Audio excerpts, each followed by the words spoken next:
Last night, the Tiger Bats got going early. They put up 3 quick runs on the Royals en route to a victory, and 1 through 7 of the Tigers lineup each had at least 1 hit last night. It's a warm and humid day for baseball today as we welcome you to downtown Detroit. Game 2 in this series featuring the Kansas City Royals and your Detroit Tigers. Hi again, everyone. Welcome to Tigers Baseball. Mario and Pemba, Ron Allen, glad to have you with us. Game 2 in this series against the Royals. Tigers now have won 6 in a row, and Ron, they got the bats going quickly last night, literally. Austin Jackson over in his first at bat. It is really good to see Austin start to come on now. You know, Austin Jackson created some issues for himself when he got down to Lakeland, Florida in spring training because he had a long swing. He was trying to hit for more power, but as the calendar has turned to May, the last 14 days, he's been sizzling hot. You look at the numbers, .333 batting average. He has much more bat speed. He now looks like he is seeing the ball and hitting it versus earlier in the year working on his mechanics while he was standing in the batter's box. And it's really no coincidence that this offense has really perked up with the fact that Jackson's been getting on base with regularity. All right, now, speaking of offense, nobody seems to want to give the Royals their due offensively. This is a team that still is kind of in rebuilding mode. They've got some good young parts, but offensively in the middle of their lineup, they've been as good as most. Well, one of the things that they did last year, they had a very good batting average. The only team that had a better batting average was the Texas Rangers, but they weren't able to drive those guys in. So they went out and they got Melky Cabrera. They also added Frank Core, along with Alex Gordon's reemergence as a big league player. Billy Butler now has some help in the middle of that batting order, and they can drive some guys in from first base with these guys. They bat 2 through 4, and they've been driving in lots of runs. Well, if you remember the teams of the 70s, they could really run, and this Kansas City team, including Mike Aviles, can really run as well. They lead the league in steals right now. Well, when they got to spring training this year, Ned Yost told them that we didn't score enough runs last year, therefore I'm going to do my best to get guys in motion. We're going to steal some bases. They lead the majors in stolen bases. They also go first to third very well. They will hit and run. It's a very energized ball club. All right, we'll continue to set up this game here from Comerica Park. In the meantime, we go back to the Call Sam studio now with more on our coverage. Here's Ryan Field.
Well, Brad Penny making his way in from the bullpen area. Brad Penny will make the start tonight for the Detroit Tigers as we get you ready for baseball here. Game 2 in this 3-game series featuring the Detroit Tigers and the visiting Kansas City Royals. Mario and Rod back here at the ballpark, and as we look at the pitching matchup in this one, Rod, it seems like Tigers pitchers are really starting to feed off of each other. Brad Penny is no different. His last start against the Toronto Blue Jays was awfully good.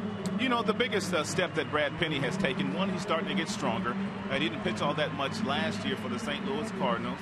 His season ended, he went on the disabled list, but he's really starting to find that fastball command. He's keeping the ball at the bottom of the strike zone. He's also been very effective with his breaking ball. He has used his splitter and his changeup effectively.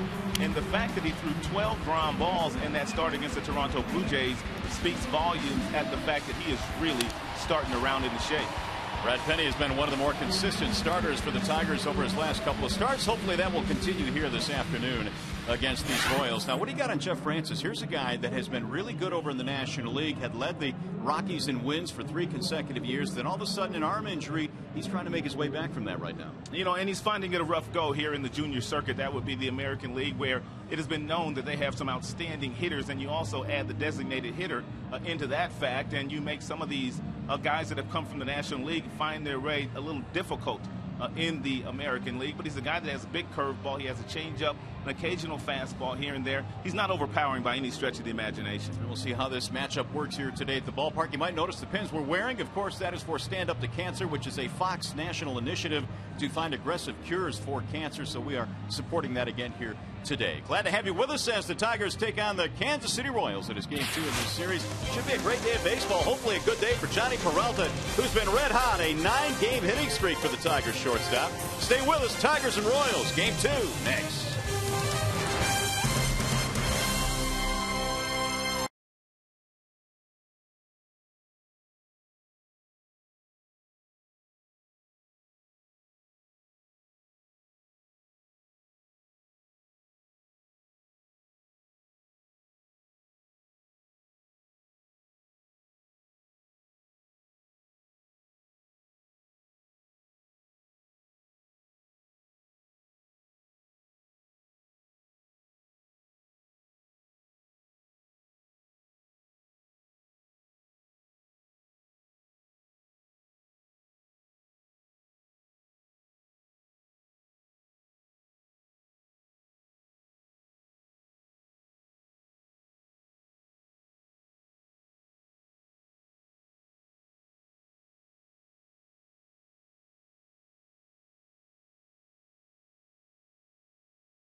Welcome back to Comerica Park as we get you ready for baseball here this afternoon. Tigers and the Royals go at it. Game 2 in this series. A little cloudy and overcast. No rain right now. What do you say we keep it that way as we check out the Starting lineup for the Kansas City Royals, presented by the Metro Detroit Chevy dealers. It features Mike Aviles at the top. Melky Cabrera is in center field, followed by Alex Gordon in left. Billy Butler, the DH today. Jeff Francoeur is in right. Eric Hosmer is at first base. Wilson Betemit at third. Pena and Escobar will round out the lineup today for Kansas City. Here's the scouting report on Brad Penny, brought to you today by Scott's Lawn Pro. Well, one of the things that Brad Penny continues to do, and that's build up arm strength. The fact of that is he's gone at least into the 7th inning in 3 of his last 4 starts, and he has really good fastball command. 2-seam fastball, 4-seam fastball, inside and outside below the knees, which creates lots of ground balls, and he's really done a nice job against left-handed batters this year. By the way, if Detroit combines for 3 or more home runs in this game, make sure you bring a copy of the box score to a participating Arby's location tomorrow and score yourself a free small order of curly fries. Well, we are ready for baseball here this afternoon as we check out the Tiger defense, brought to you by Beaumont. Rayburn, Jackson, Wells in the outfield. You've got Inge, Peralta, Sizemore, Cabrera in the infield. Victor Martinez is catching Brad Penny for his 2nd consecutive start. And here's our first pitch of the ball game this afternoon. It's a strike call to Mike Aviles. Game time temp last night was 78. Today it's 62, much cooler. Aviles, followed by Cabrera, and then Gordon here in the first inning for Kansas City. There's a ball up high, 1 ball, 1 strike. And with the left-hander Francis on the mound for Kansas City, Jim Leyland has elected to give Avila the afternoon off, and Victor Martinez, as I mentioned, and he caught Brad Penny 5 days ago in Toronto, and they worked really well together. Here's the 1-1 pitch from Penny, and it's a strike called 1-2. Aviles in the leadoff slot today was 0 for 3 in last night's ball game. Good year offensively, 26 RBIs. That is good for 7th in the American League.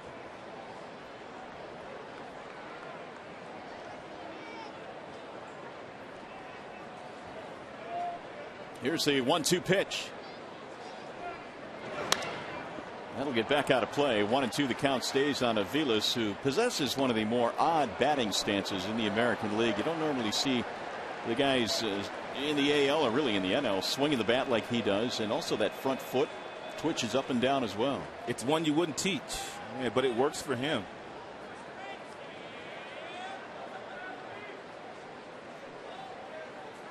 And here is Penny's 1-2. And he missed outside. 2 balls and 2 strikes. Aviles, a dead pull hitter.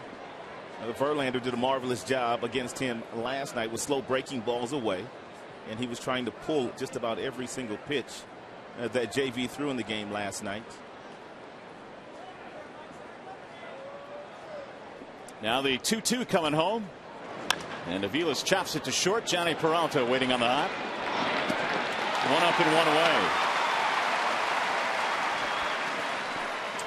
Brad Penny is picking up right where he left off in his start against Toronto, where he was marvelous, giving Jim Leyland 7+ innings, 12 ground ball outs. Those are the numbers I was talking about that Brad has against left-handed batters.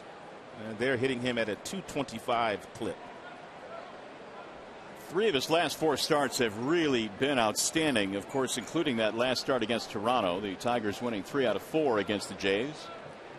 Here's Melky Cabrera. First pitch in for a strike on Cabrera. I believe the only blemish in that game that day against Penny was a 2-run home run by Jose Bautista. Yeah, that was it. Bautista's the best hitter right now, statistically, in the American League. His numbers are crazy. Fouled back out of play. He played long ball again yesterday against Joe Nathan real late in the game in Minnesota. Well, you can't argue with that. I mean, when you look at the numbers, Bautista now with 12 home runs, which ties him with Curtis Granderson to lead the American League. Here's the 0-2. Ball high, 1-2. And Melky Cabrera did not perform all that well in Atlanta last year for Bobby Cox. But he's having a really good year here in his first tour of duty in Kansas City. He has driven in 25 runs this year and has 5 home runs out of primarily that number 2 slot.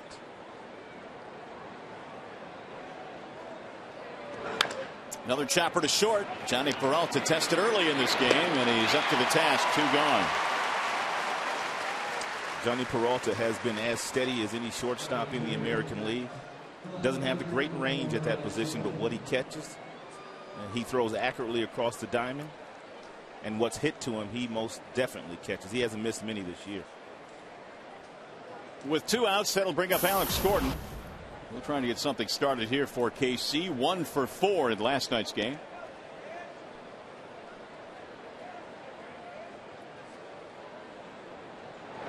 Gordon takes low, 1-0. Back in the month of April, Alex put together a 19-game hitting streak, which got him off to a fabulous start this year. He's batting .293 as we enter play today.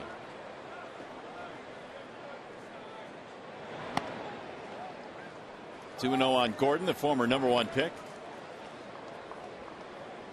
And you see he's been much better in wins, which is not a coincidence, I suppose. 368. Batting in the 3 slot, pushing Billy Butler down to the 4 hole. That's outside, 3-0. You never know whether Gordon is swinging on the 3-0 offering here by Brad Penny.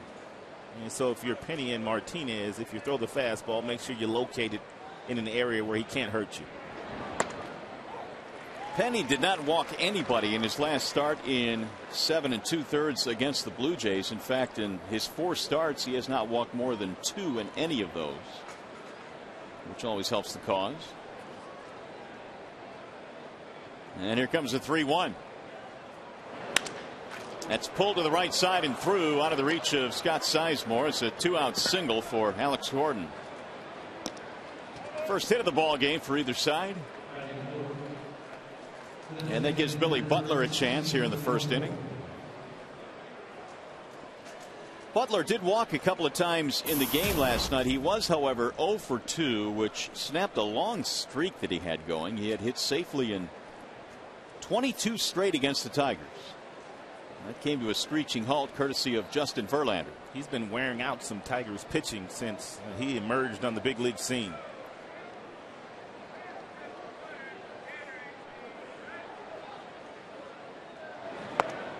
Ball 1 to Butler. This team, the Royals, they will run. Gordon has 4 steals. He's standing on first. He's been caught once. But I guess if you're Ned Yost, you have to ask yourself, should he steal? Does that pretty much take the bat out of probably your best hitter's hands, and that would be Billy Butler. Here's the 1-0. Bouncing ball to short, should get him out of the inning. Peralta handles all 3 chances his way here in the first inning. No runs, 1 hit, 1 left. Good start for Brad Penny.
Today, Austin Jackson, Scott Sizemore, Ryan Rayburn are your top three.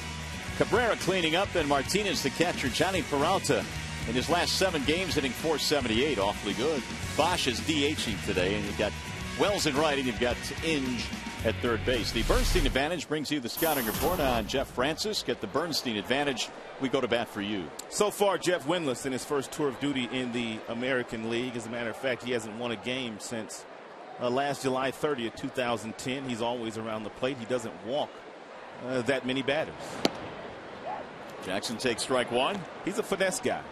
He will not light up the radar gun with his fastball. Has a big curveball. Really good changeup.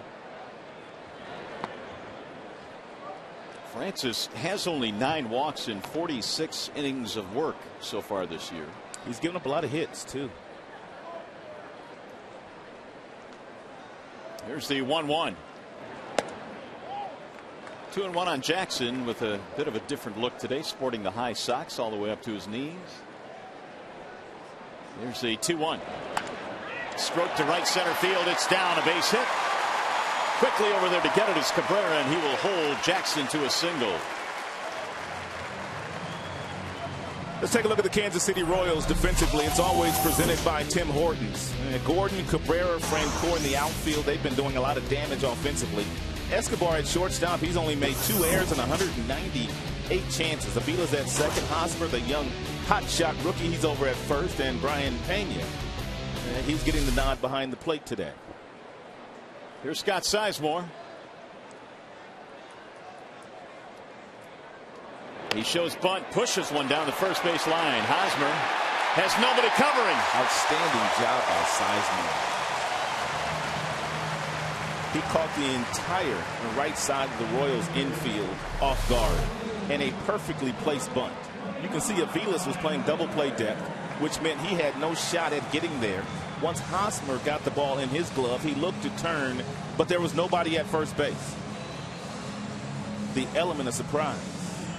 You really can't do it a whole lot better than that. You cannot. So the Tigers have a couple of quick hits to start things off here. That'll bring up Ryan Rayburn. Rayburn, one of the few Tigers that has any kind of experience against Francis. He's had 3 at-bats against him, 2 for 3. Ball inside. Ryan trying to break out of a 3 for 29 slump as he checks out the signs from Gene Lamont at third base. If you're Ryan Rayburn in this situation, you know pretty much that Francis has that real good changeup that fades away from the right-handers. And make him get the ball up. You do not want to hit into a double play here. You want to score a run here in the first inning.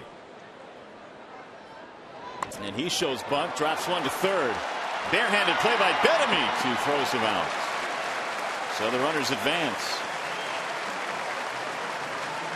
Do or die play for Betemit. He did it nicely. And Rayburn will probably get a sacrifice bunt, but he was clearly bunting for a base hit. And take a look at Betemit come in and make this play. He grabs it in the palm of the hand, and then he transfers it over to the fingertips and flips it across the diamond very accurately to the first baseman. It's a nice play by Betemit.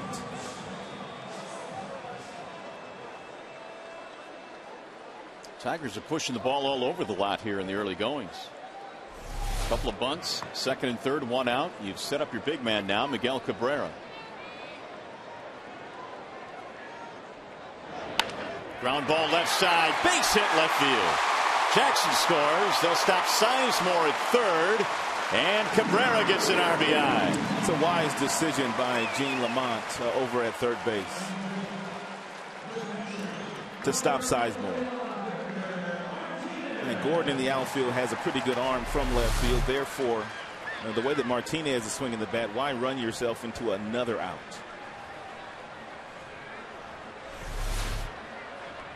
.27 RBIs for Cabrera. Team lead in that category. And that'll bring up Martinez. Victor last night was 1 for 3 to keep his hitting streak going at 12 consecutive games.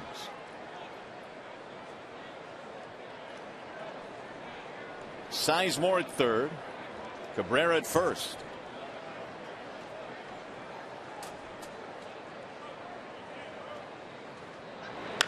And a drive to right center field. That ball is down.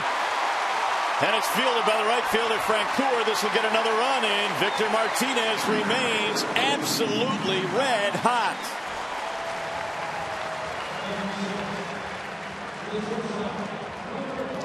We told you coming into play this afternoon the fact that Francis doesn't walk many. Therefore, Lloyd McClendon has instructed his guys to swing early, swing often. You're going to get something to hit. Just about every single guy has swung at the first pitch, and they've kind of ambushed Francis here in the first frame. That's a pretty look in Panasonic Foxmont. So Martinez wasting, like he did last night, very little time in extending that hitting streak to 13 in a row. He's been fun to watch. Victor now has 14 RBIs in his last 6+ games. Meanwhile, France is wondering what's going on here. Base hit, bunt single, a push bunt to move the runners up. Now another hit. Here's Johnny Peralta.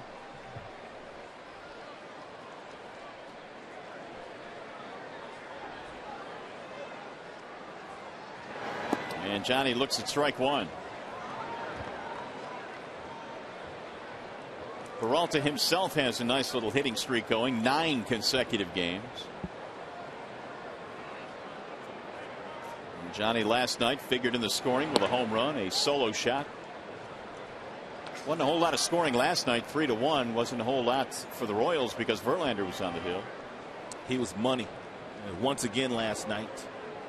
One of the best right-handed pitchers in all of baseball. It's amazing. And for a while he had you thinking back-to-back no-hitters. Think he didn't? Everybody in this ballpark was. I read something today where Verlander himself said that was his mission last night, to go out there and do it again. It's a different animal. That's in the air to shallow center field. Looks like it'll drop. It will. Base hit. RBI for Johnny Peralta. Cabrera scores 3-0. It's 3 straight hits now for the Tigers.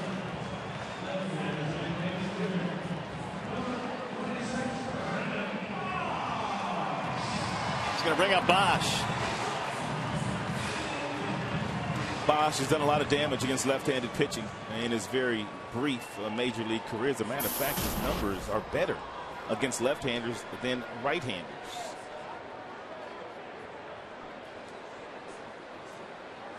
Tigers now have 5 hits in this inning. You see the splits there. Pretty impressive what he's done against lefties. And he takes strike one. For a left-handed batter, the key to hitting left-handed pitching is you have to make sure you stay in there with your front side, your front hip, your front shoulder, because the left-handed pitcher appears to be throwing the ball from behind you. So many left-handed batters tend to bail out. But if you keep that shoulder locked and loaded, you can get a good swing against a left-hander.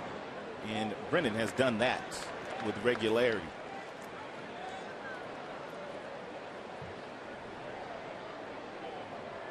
Well, Bosch was 1 for 4 last night, still batting a solid .297.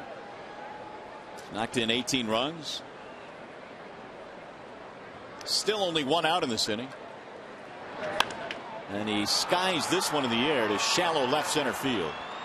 Gordon coming on, but the shortstop Escobar will make the play. 2 gone.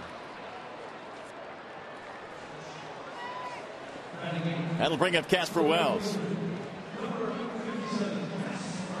Casper getting a chance to start today, playing out in right field.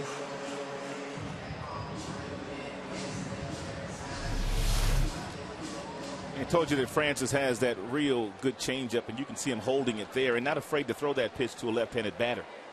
He had Brennan pulled and out in front on that pitch.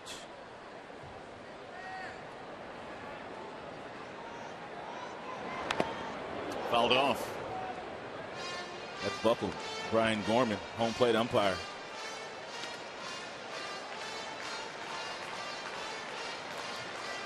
Gorman trying to walk it off.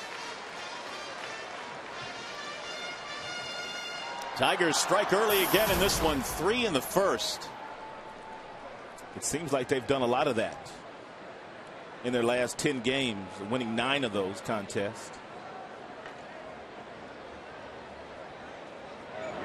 Swing and a miss. 0-2. Well, and it probably bears repeating, but they have gotten off to quick starts, I think, coinciding with the resurgence of Austin Jackson at the top of their lineup. And Austin did it again today, leading off with a single and scoring a run. 0-2 on Wells. Pena blocks it. 1 ball, 2 strikes. Tigers with their victory yesterday now at 21-18. Verlander was the key figure in last night's win. Tigers have moved into second place ahead of the Royals with their win last night. And Jackson, one of the big offensive contributors.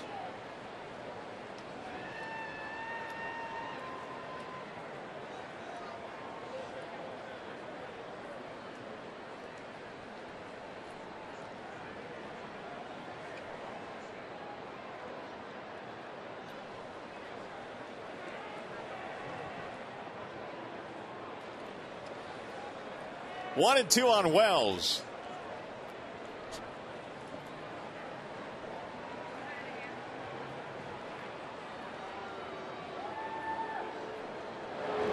Swinging a high drive down the left field line. That ball is hooking, and it will go foul. Wells just a skosh out in front of that one as he hands out a souvenir. 1 and 2 on Casper. Wells is hit safely in 9 of the 10 games he has started. Still have not seen Andy Dirks play yet. He joined the Tigers with Maglio going on the DL yesterday. And the 1-2. Rolled foul again right by Gene Lamont.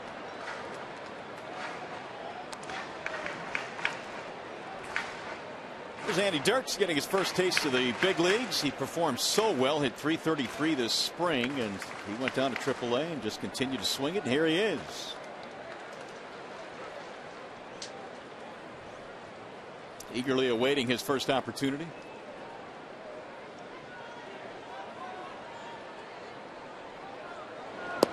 And he got him. Strike 3. Casper is caught looking to end the inning, but the Tigers send 8 men to the plate.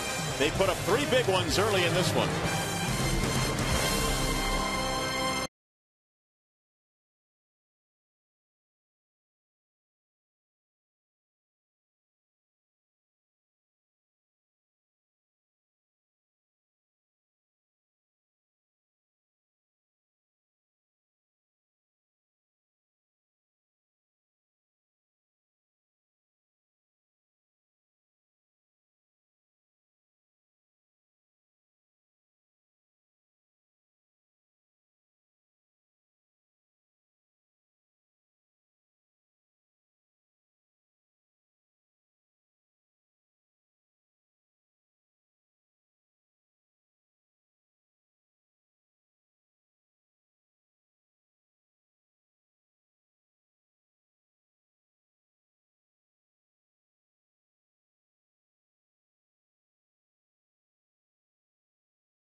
To you by Comerica Bank. Strength and stability since 1849.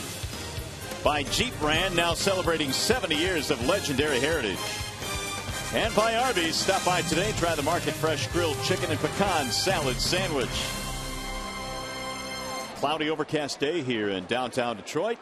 Tiger fans piling into this one nonetheless. Good crowd here this afternoon. They had the pregame situation where the players came out. What do you call one of those? Clinics. Thank you. I just couldn't find the word. All the players came out, talked about their respective positions. All the youngsters got some tips. So good day so far. Tigers lead 3-0. And Penny goes back to work. Francoeur, Hosmer, and Betemeet in the Royals second. 3 runs, 5 hits Detroit. No runs, 1 hit for KC. Francoeur was hitless last night. Most Royals were. Grounded foul. And this is a team that we came in talking about how they do nothing but hit the ball. In fact, they had 16 hits the night before they came here against the Yankees. They had a good hitting team last year. Their hitting coach, Kevin Seitzer, he's a guy that doesn't get a whole lot of credit, but he's done nice work since coming to Kansas City. The only team that had a higher batting average last year than Kansas City was the Texas Rangers. Driven in the air to center field. Jackson is on his horse. And he'll get there in right center for the out. 1 away. Time now for the Farmers Insurance report card today. We're talking about Tigers starters and how well they've performed. Look at this. 25 quality starts, second in the AL. 17 wins among the starters, second. And on and on and on. Well, when you pitch like they have been pitching, you can run off 9 wins and lose 1 in your last 10 games. Of course, led by Justin Verlander. He's taking it easy today after another marvelous effort last night. Here is Eric Hosmer. Hosmer rolls one towards second. Easy play there for Sizemore. And they've been able to slow the young rookie down, Hosmer. Yeah, but he's a good-looking prospect. Had a nice series in New York before they came to Comerica Park, but he ran into Verlander last night. They didn't have any guys like Verlander in the minor leagues.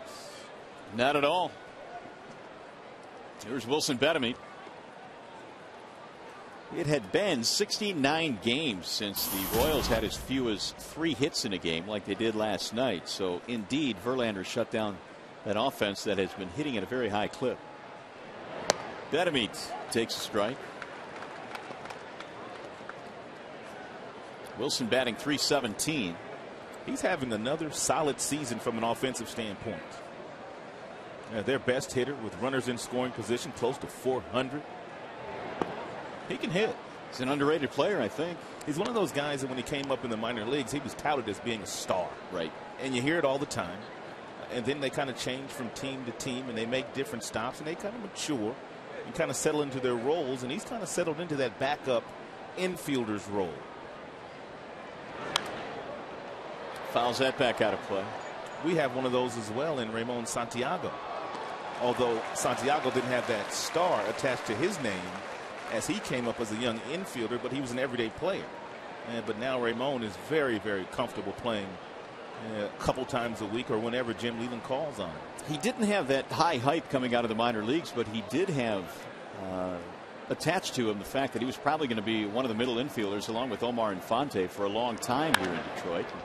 That obviously didn't work out. Did you see that slide by Omar Infante last night? I did. What a great slide. Unbelievable. Meanwhile, Penny shakes his head at the 2-out single to Betemeet. Second hit of the game for the Royals. That'll bring up catcher Brian Pena.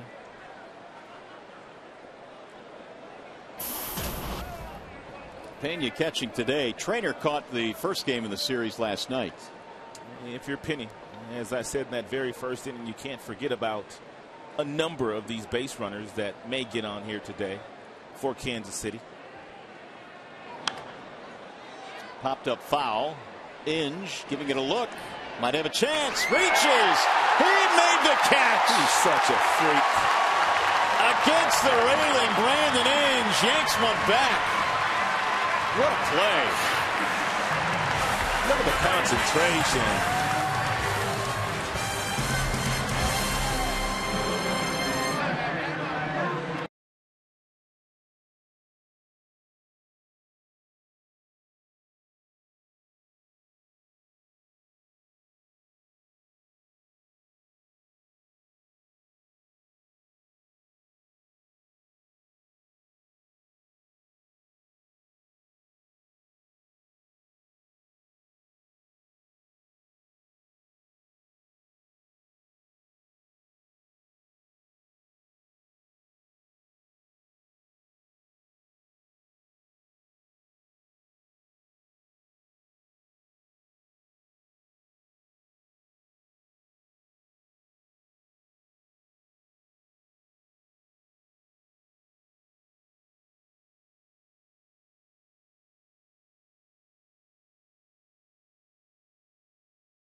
McDonald's Player of the Game presented today by the Big Mac. Using your cell phone, text Tigers followed by a space in the player's uniform number to 37338, or you can vote online at foxsportsdetroit.com. You know the drill by now, so pick your Tigers Player of the Game and vote.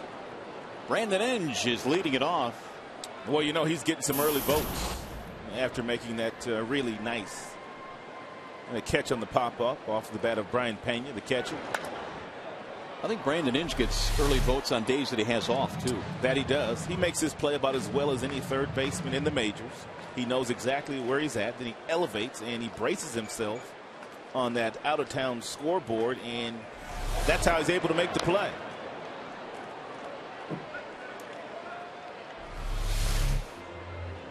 Nice concentration. Look at the good fans here at Comerica Park kind of getting out of the way and letting Inge do his work. Here's the 1-2. 2-2 on Brandon. He'll be followed by Jackson and then Sizemore. Francis gave up 5 hits in that first inning, which ties a season high for the Tigers. In the air toward right. Francoeur is on the run to the warning track. 1 gone. Tigers also had a 5-hit game, 5-hit inning, I should say, in Toronto, the no-hit game for Mr. Verlander. Well, a better start here for Francis in the second inning. Here's Austin Jackson. Austin now with an 8-game streak and almost 400 in that span.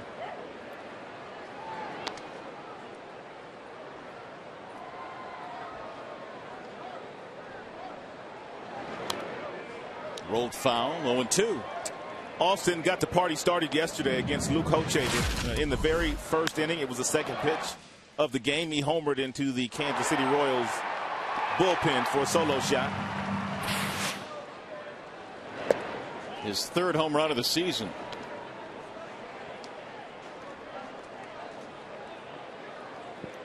Apparently he's not superstitious either, because he's got his pants up high today after really not wearing his pants up high all year. I was wondering about that. Back to the mound he goes, and there are 2 gone. Most guys, when they're going good, do not change a thing, do they? He needs to do a few calf raises, though. He's got some toothpicks from the knees down. Take a look at him, though. Seriously. They're not that bad. Come on now. All right, I'll give that to you. He can run, though. Toothpicks. Nice. You wear your pants up like that, you got to have some calves. Yeah, like Inge. Pants might fall down. Here's Sizemore with 2 outs. Scott had a base hit, an infield hit in the first. He punted his way on. Part of the 3-run Tigers first inning. Wave and a miss. 2-1. Sizemore appears to be much more comfortable this time around than he was at any point in time last year. He is playing now like he believes he's a big league player. Rolls this one to the shortstop. Escobar with an acrobatic play. Throwing him out. Tigers baseball this afternoon presented by Bell Tire.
28th, the UEFA Champions League final comes to Fox with an epic clash between two of soccer's most renowned teams as Barcelona takes on Manchester United. Exclusive coverage begins Saturday, May 28th at 2 p.m. It's in high def on your local Fox station. Back here at the ballpark as we head to the top of the third. The Tigers on top in this one 3-0. They got all 3 runs in the first inning for Brad Penny.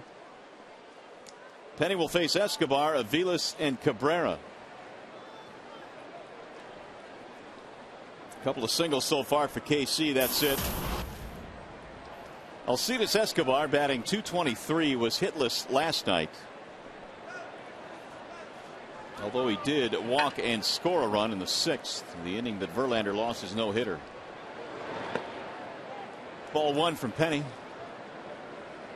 Escobar can do it with the glove. They're still waiting for him to become a little bit more consistent offensively at the major league level. He's going to get a chance to. They believe they have their shortstop for the next 10 years.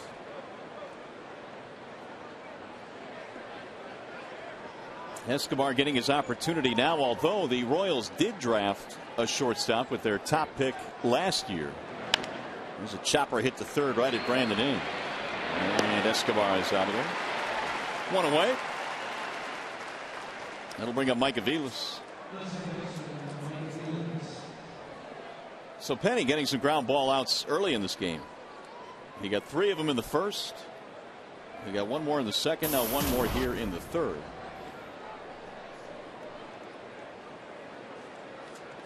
Talking about Aviles, the last time that he came up, the fact that just about every time he has made contact this year, it's been to the pull field.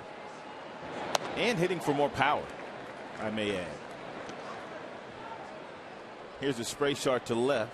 He goes up the middle as well. Very few times does he hit the ball to right field. Straight up in the infield, shading him to the right side of second base in the outfield.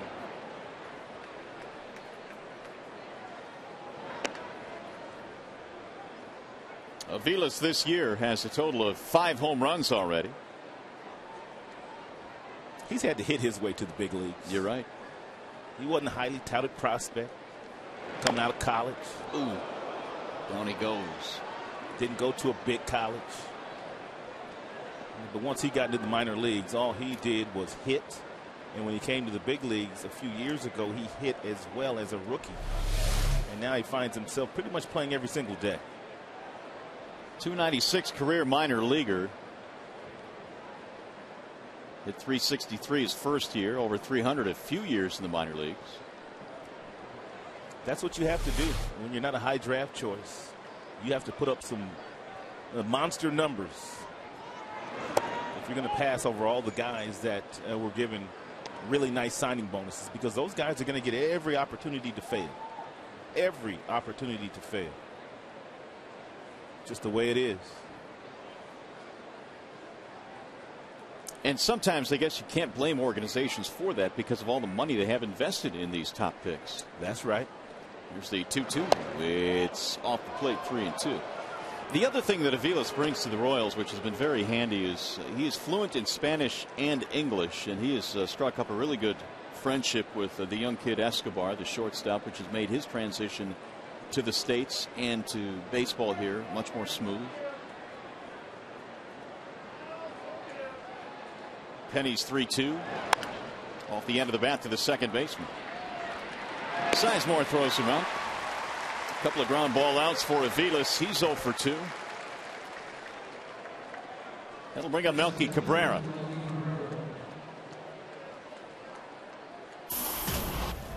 Cabrera's 0 for 1.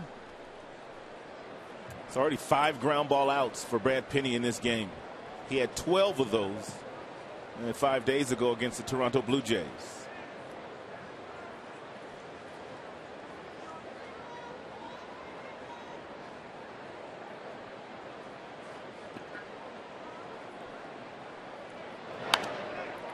Melky Cabrera may not have been a spectacular player with the New York Yankees, but he did help them win a championship in 2009. He had a really good year. He knocked in 68 that season.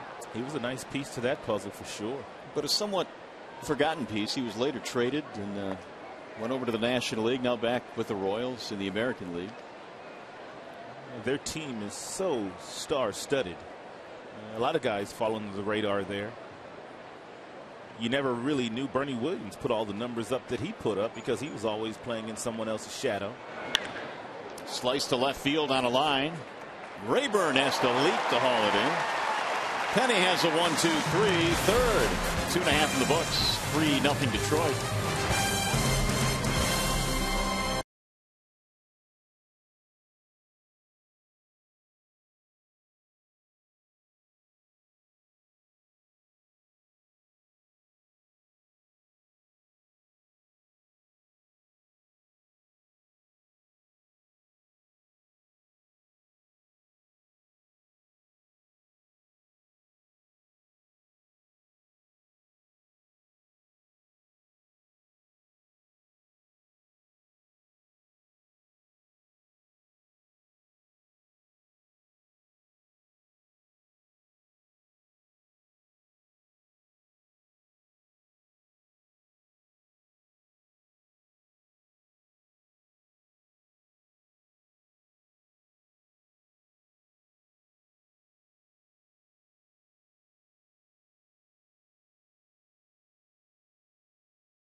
On high end right now, especially after having the tough streak of whatever 7 in a row, whatever. But you know, we got a great ball club. You know, you're going to go through some tough stretches, and right now we're playing really good baseball right now, and continue to do it the rest of the year.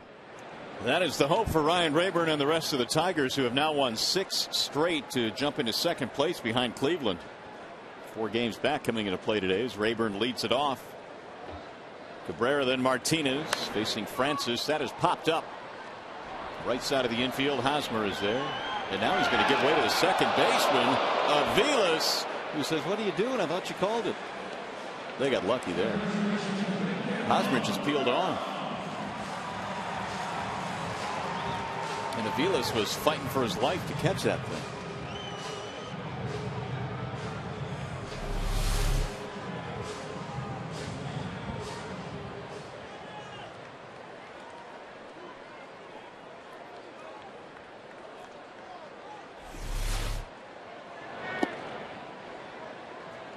Here's Cabrera.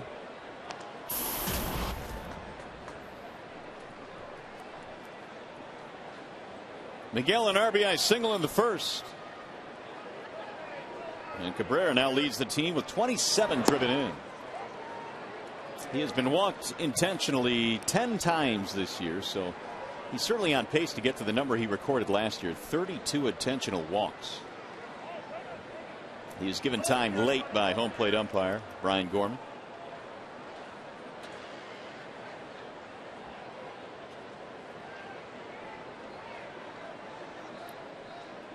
Now the 1-1.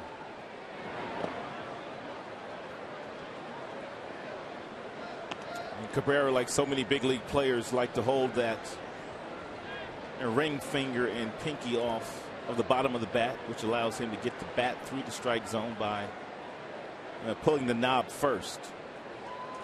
Maglia also holds the bat that way. Pudge Rodriguez used to do the same thing. As a matter of fact, Cabrera said that when he got to the big leagues with the Florida Marlins, it was Pudge Rodriguez that encouraged him to grip the bat the way that he grips the bat right now. And what it really helps you do is to kind of pull your hands first through the strike zone, and the barrel of the bat comes later. Pudge Rodriguez and Miguel Cabrera, two players, pretty safe bets heading to the Hall of Fame once it's all said and done for each of them. Checked his swing. Did he go? He did not. Well, we know for sure that Pudge Rodriguez is headed to Cooperstown to get his own plaque. And this guy is one of the best hitters in all of baseball. And if he stays healthy, he will be for the next 10 years. Outside, he walked him. Got a good eye, too. Got a great eye, as a matter of fact. So Cabrera's aboard. That's the first base on balls for Francis. He's going to bring up Victor. 5 hits today for the Tigers, just 2 for the Royals. And one of those hits belongs to Martinez, who singled one in back in the first, which extended his hitting streak to 13 straight. And if you're wondering what Victor's all-time high is, he's not close yet. He's getting there, but he's not quite there. 25 in a row would be his longest hitting streak, and that was actually done last year.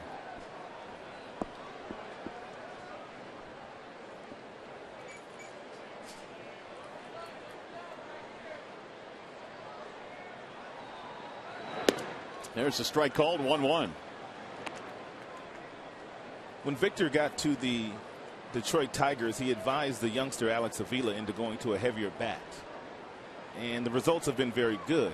And so yesterday I was asking Martinez, when did you go to a heavier bat? And he told me Jermaine Dye of the Chicago White Sox, every time he made contact when he was playing against Cleveland, it just sounded loud. And Martinez said he finally asked Jermaine, I mean, you're hitting the ball so hard, and Jermaine says, well, I use a 33-ounce bat. And he said, you ought to try it. And Martinez said that next spring training, which was 2007, he went to a heavier bat, and then he had his best power numbers in the following year of 2000 in that season. He takes outside 2-2. I always thought the ball sounded loud off of Jermaine Dye's bat because he was so big and strong. He had a heavy bat, too. Makes a difference. He had some leverage. He was about 6'5". It's a shame he left baseball early. I don't know what the issues were with his contract, but he still has some baseball left when he retired last year, if he's officially retired. And the 2-2 driven to center field. Cabrera, and the other Cabrera retreats. Victor had 25 home runs and drove in 114 runs in 2007. After going to the heavier bat, that's been his best year in the big leagues, power-wise. He's going to bring up Johnny Peralta. All this talk about heavier bat, it makes me wonder, wouldn't that, with certain hitters, though, slow down your swing, the heavier the bat? It depends on what kind of swing you have. I mean, there's some guys that use their arms. There's some guys that use their hands. Now, Victor and Alex Avila, they both have hands kind of swings, whereas it really doesn't matter how heavy the bat is. But if you're a guy that kind of uses your arms and have a longer swing, right, then by having a heavier bat most definitely would slow you down. Here's Peralta, who singled one in. There's a strike, 0-1. To give you an idea, a guy like Johnny Peralta, for the most part, has a pretty long swing for a right-handed hitter. If he went to a heavier bat, he may not be able to rack up the kind of numbers that he's been able to rack up so far this year. His swing is more arms than legs and hands. 1 ball, 1 strike. Willie used to use a heavy bat. Willie used about 38-ounce bat. That's a broken bat to the shortstop Escobar, and they'll get the force at second base. Tigers get a walk. They strand a man. We've played 3 here in game 2 in this series. Tigers still up by 3.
Detroit is brought to you by AT&T. And by Tide, the Tide original you love, now with ActiLift technology. Back here at the ballpark, and we're talking about Willie Horton, the great Willie Horton, who's seen at the ballpark just about every day. I love when he walks down the halls of the press box here. How you doing, son? That's exactly what he says in that real deep voice that he has. But what a hitter he was. He was some kind of hitter. Lots of home runs in the big leagues. And as I said, his bat was about 38 ounces long. Very heavy bat. And so the Tigers bring a 3-0 lead into the fourth. Of course, Willie has a statue out here at the ballpark. Mull Digger. That was his nickname. Still trying to figure out what that means. Do you know what it means? Well, it's probably somebody that works hard, somebody get down in the dirt with you, that's for sure. Penny back to work. And he takes or delivers the ball up high to Alex Gordon. I know I'd want Willie in that foxhole with me. Absolutely. Gordon, Butler, Francoeur here in the fourth.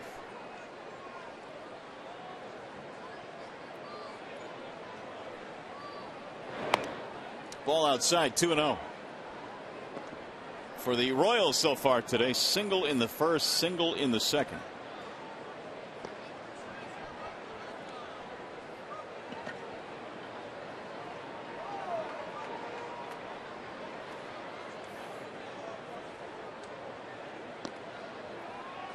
The 2-0 is fouled back out of play. 2-1 on Gordon.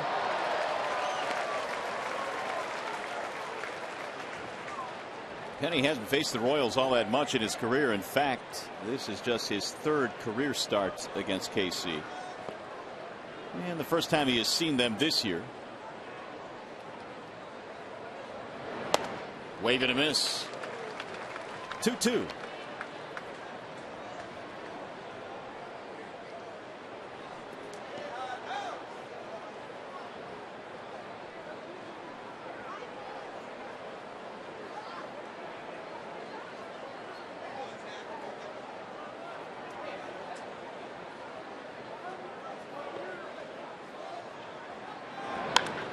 Lifted in the air toward left. Rayburn camping under it. One gone. Now Billy Butler. Butler is 0 for 1, hitting into a force his first time up. He has been named the Royals Player of the Year for 2 consecutive seasons. When you look at Butler, and I guess the way he fits into this current lineup, Rod, they put him fourth, but do you see him as more of a number 3 hitter?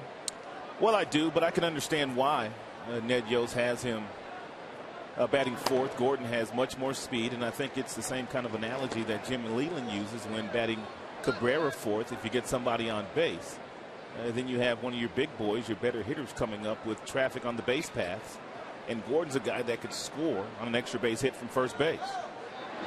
The 0-1 is outside. 1 ball, 1 strike.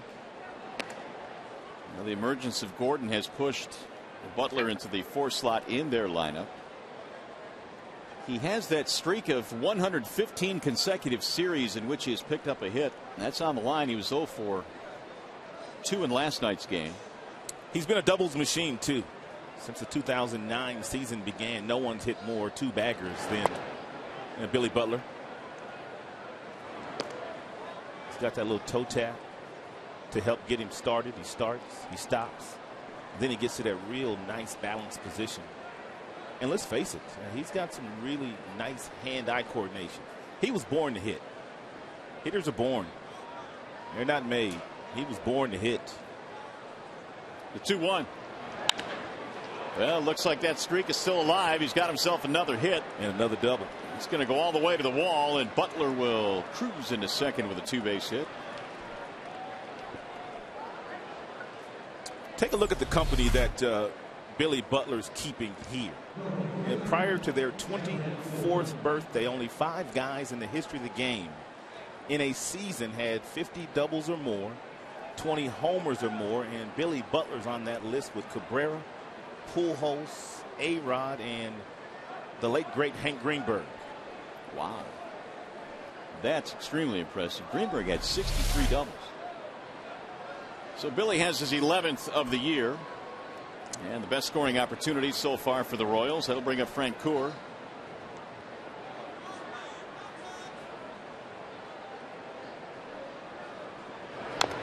He chops one foul, 0-1. I've told this story before regarding Hank Greenberg, but it's worth repeating. We have a lot of new listeners watching Tigers baseball. When I was 18 years old, his son Steve Greenberg was my agent, and Steve used to take me to the country club where Hank was a member, and we'd have lunch with Hank Greenberg and Walter Matthau.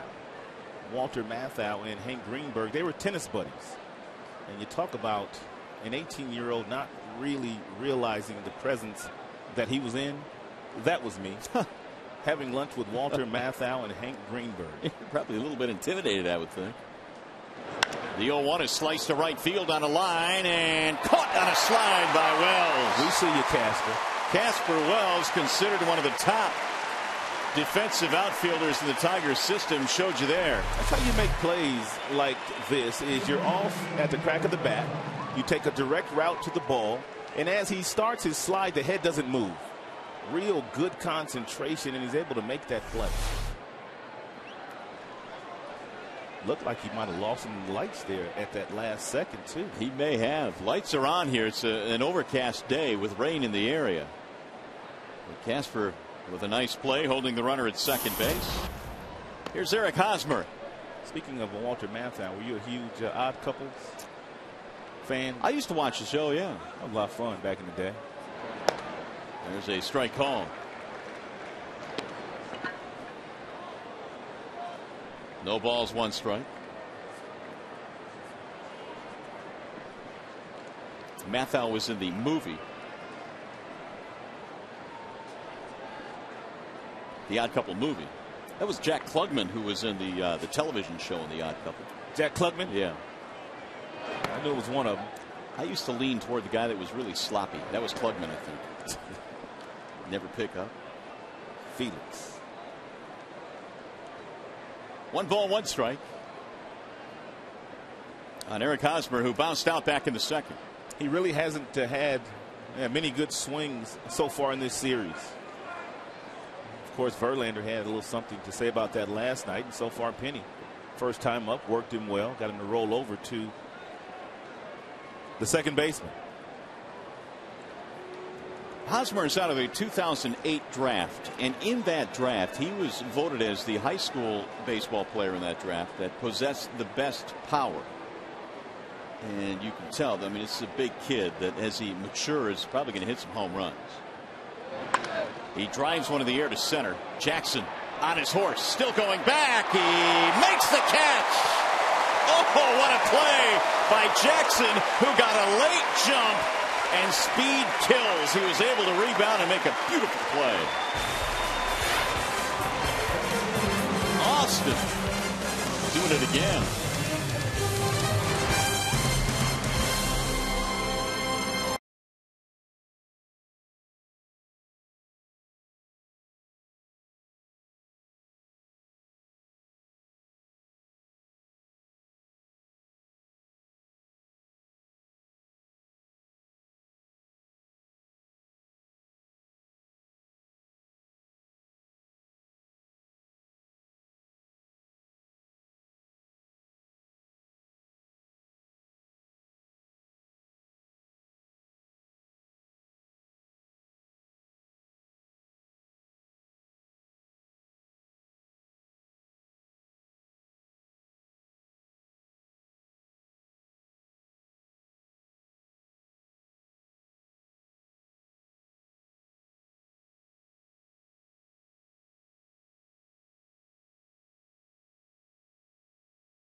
the outfield and where he starts and taking this hit away right here. He starts rather shallow in center field. He plays one of the most shallow center fields in the majors, and he takes off for this ball directly over his head. He takes a wrong route, but he's able to adjust rather quickly because of the speed he has in the outfield, and makes another spectacular catch. One to add on to that highlight reel. Now that highlight reel is getting pretty full. Another great play by Jackson. I was thinking about this about a week ago. Bosch pops it up. So it's been a while. Escobar, one going. And the only reason why I'm bringing it up again is because Jackson's made another really nice play in the outfield. I cannot remember one time Jackson leaving his feet in the outfield to catch a ball. Not for the turf. I mean, maybe leaping up against, yeah, you're right, against the fence, but no, I can't remember him diving. I mean, you see so many guys, I mean, leaving and diving. I can't remember one time Jackson leaving his feet in the outfield to make a play. Here's Casper Wells. He drives one to center. Melky Cabrera is there. Which kind of speaks volumes to his lethal first step, which is quick, and the athleticism he has to play center field.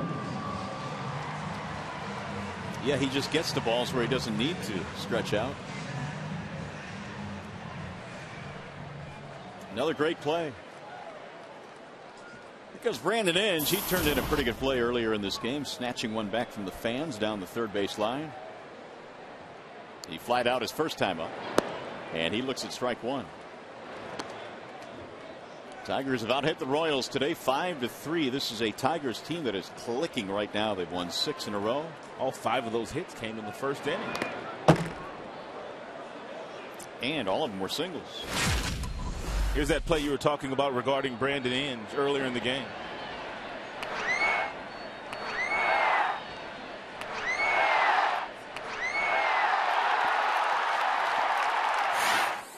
You got to stop screaming at those plays, right? I wish my voice got that high every now and then. 0-2 on Inge. Francis, meanwhile, has shut the door since that 3-run first. A little bit outside, 1-2. Francis, 30 years old, was born in Vancouver, British Columbia. Royals signed him as a free agent in this past offseason. Wave and a miss, and he'll get himself an easy 1-2-3 inning, a 7-pitch inning for Francis.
Nothing at the ballpark. It is time now for the AT&T trivia question. Ned Yost wears the uniform number 3.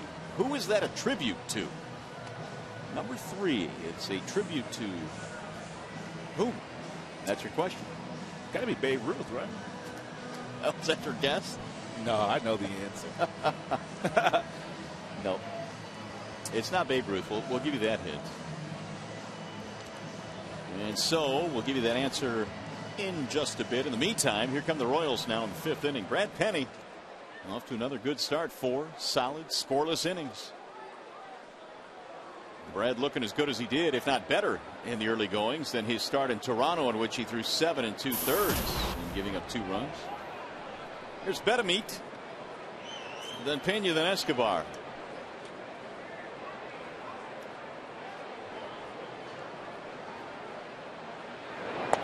Ball 1.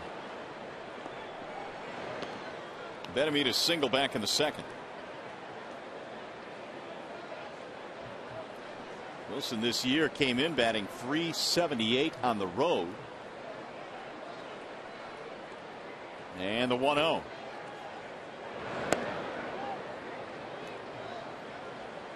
Two and 0 on Betemeet.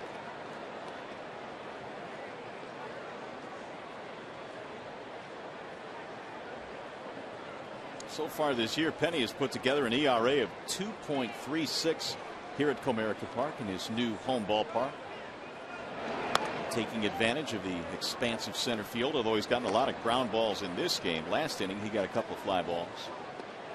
And 2 really good plays turned in, one by Wells, one by Jackson.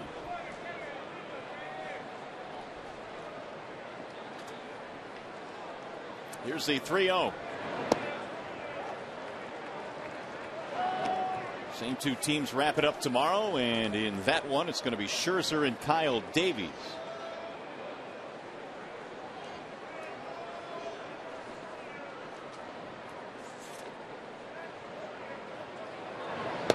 Wave and a miss, 3-2. Davies has only 1 win, and their starter today, Francis, has yet to win. That is one area where they've struggled this year. And we know Scherzer has, what, 6 of those bad boys already in the win column? He does. Their starting pitching has not been good this year, Kansas City. Offensively, they've done it. Their bullpen's been good. They've caught the ball defensively, but their pitchers have not done it. Meanwhile, Penny comes back to strike out Betemeet for his first strikeout of the game. Brad Penny, when he was younger, used to be one of those guys, had a fastball 97, 98 miles an hour.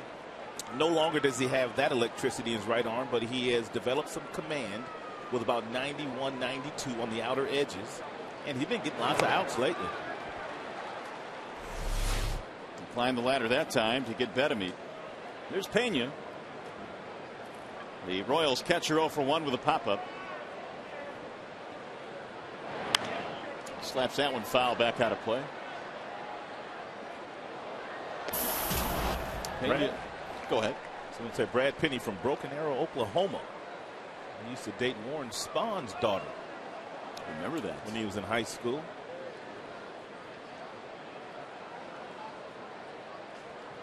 I guess Penny don't do too bad for himself. No.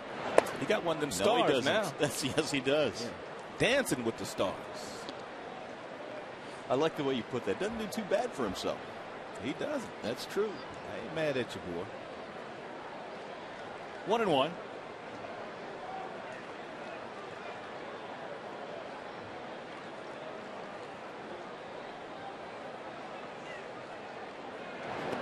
Way inside. That one got away from Penny. Ooh, did he hurt himself? Ooh, I hope not. He doesn't look good. Something happened there.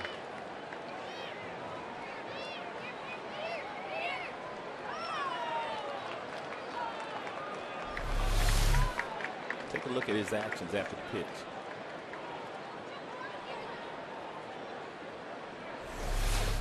I don't know if it was frustration and where it went or what. I think that's it. Fouled away 2-2. At least I hope that's it.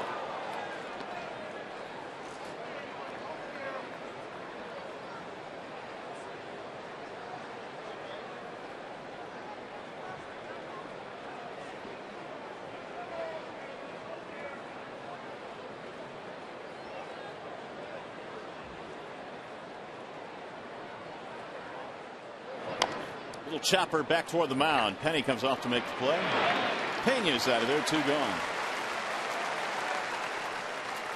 Hey fans, you want to be at Comerica Park tomorrow when the Tigers host the Royals at 1:05. It's Sunday, Kids Day, with all youngsters receiving a Maglia Ordonez mini bat. And for tickets, call 866-66-TIGER or log on to tigers.com. Sundays are a blast here at Comerica Park for the little peeps. A lot of them hanging out today as well.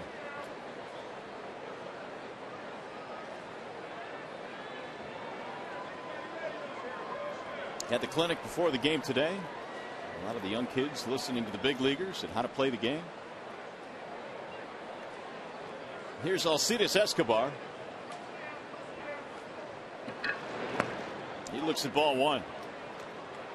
We were talking before how Escobar is given every opportunity now to become their shortstop for a long, long time. They did draft Christian Colon with their #1 pick last year, a shortstop, but I think many scouts feel that he will end up as a second baseman. That's the way it is with so many kids that come up out of high school and even college at shortstop, because usually your best player is your shortstop. And that may not translate into professional baseball. And so we've seen many, many guys that have come to the big leagues as a really good shortstop in high school or college, only to be switched to another position. It's fouled away. I know we just saw one of the Yankees, Eric Chavez. He was a shortstop in high school. Gordon Beckham of the White Sox was a shortstop in high school, and then he was moved to third base, now plays second base. But there are a number of examples. And of course the thought process is if you can play the shortstop position, you certainly can play second or third. Didn't Brandon Inge play shortstop in college? He did, and was a closer as well. 1-2 on Alcides Escobar. And he missed outside. 2 balls, 2 strikes. 3-0 Tigers got all 3 in the first inning when they put up all 5 of their hits. And Brad Penny has kept the Royals off the board in the interim.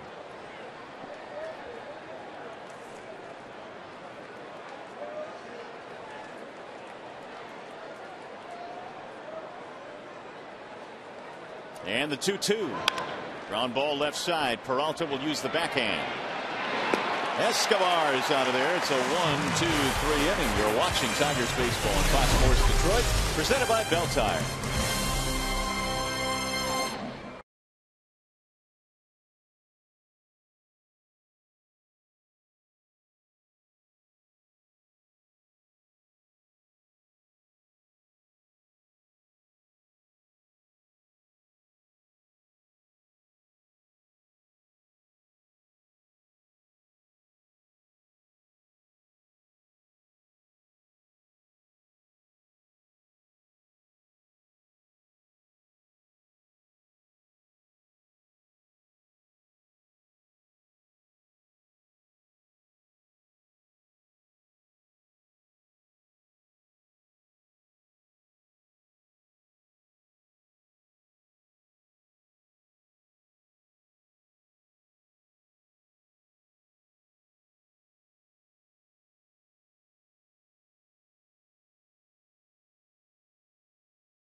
Tigers flashing some D here this afternoon. They lead 3-0 as well as Austin Jackson leads it off. And we play here in the 5th inning. Tigers 3 runs, 5 hits. And the Royals no runs on 3 hits.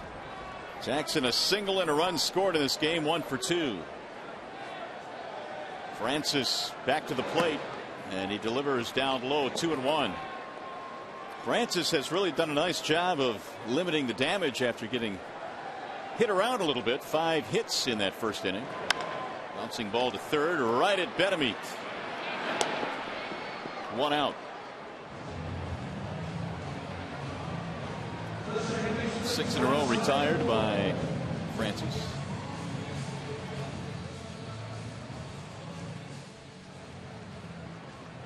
Here comes Sizemore. He's got 1 for 2. 1 single back in the first. Run scored as well. Ball 1.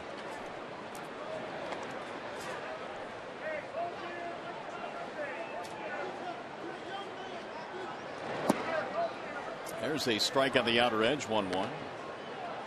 Sizemore getting his opportunity now. Of course, he started the year last year as the starting second baseman for Detroit. At that time, though, he wasn't really 100% healthy with that broken ankle that he suffered. But it's a different story this year.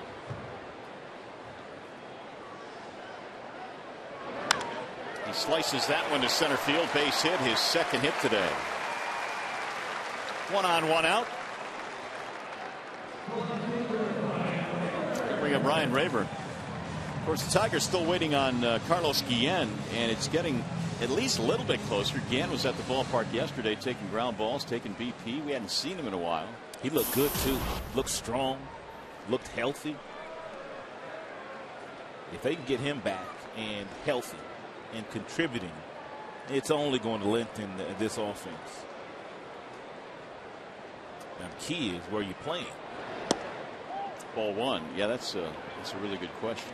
Because Carlos has played short. He's played third. He's played first and second and the left field. He's worn a lot of different hats since coming to the Tigers from the Seattle Mariners. He's a pro, too. Good man. Rayburn is 0 for 1 with a sacrifice. 2-0 on Ryan.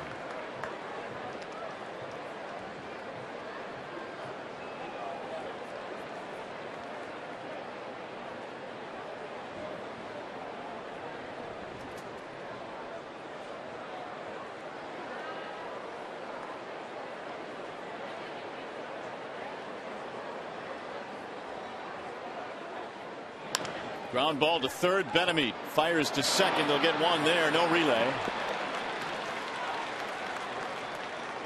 Rayburn is aboard on the fielder's choice.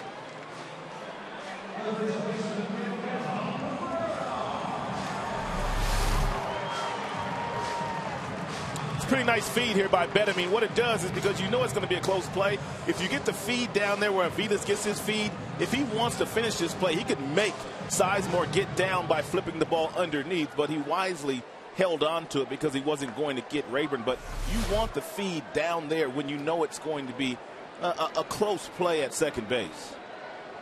There's Cabrera now with 2 outs.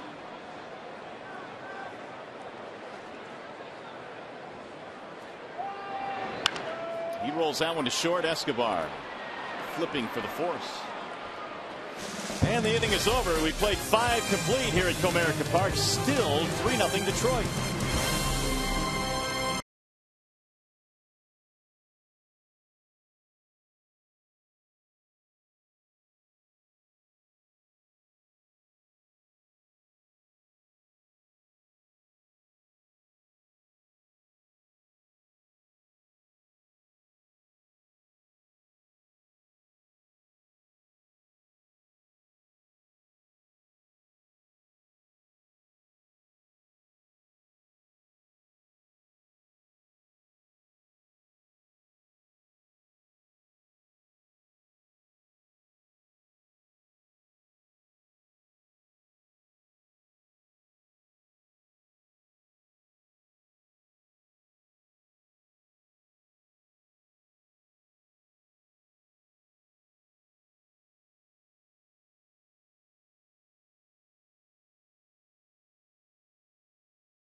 Very much, Ryan. Here it is 3-0 in favor of the Detroit Tigers.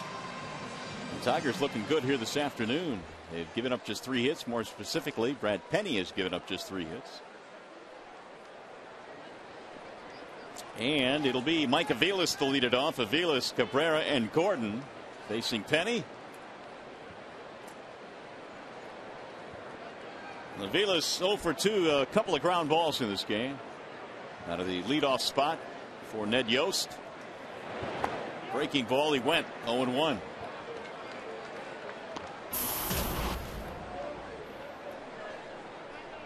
Aviles batting .248, 5 home runs this year.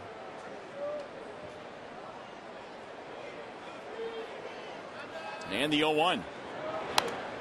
Lifted back out of play, 0-2. Aviles had Tommy John surgery in 2009, and it was a bad break because in 2008, his rookie season, he batted .325. Looked like he was on his way, and then he got stalled a bit, but having himself a good year this year.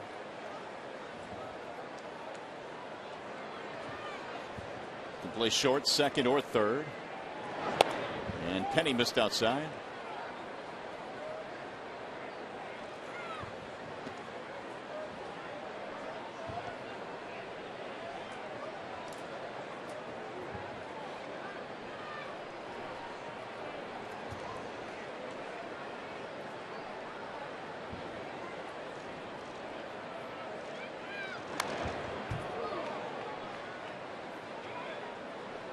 One and two, the count stays. Cabrera, then Gordon, the top 3 hitters in the lineup here in the 6th inning. Tigers 3 runs, 6 hits. Royals no runs, 3 hits.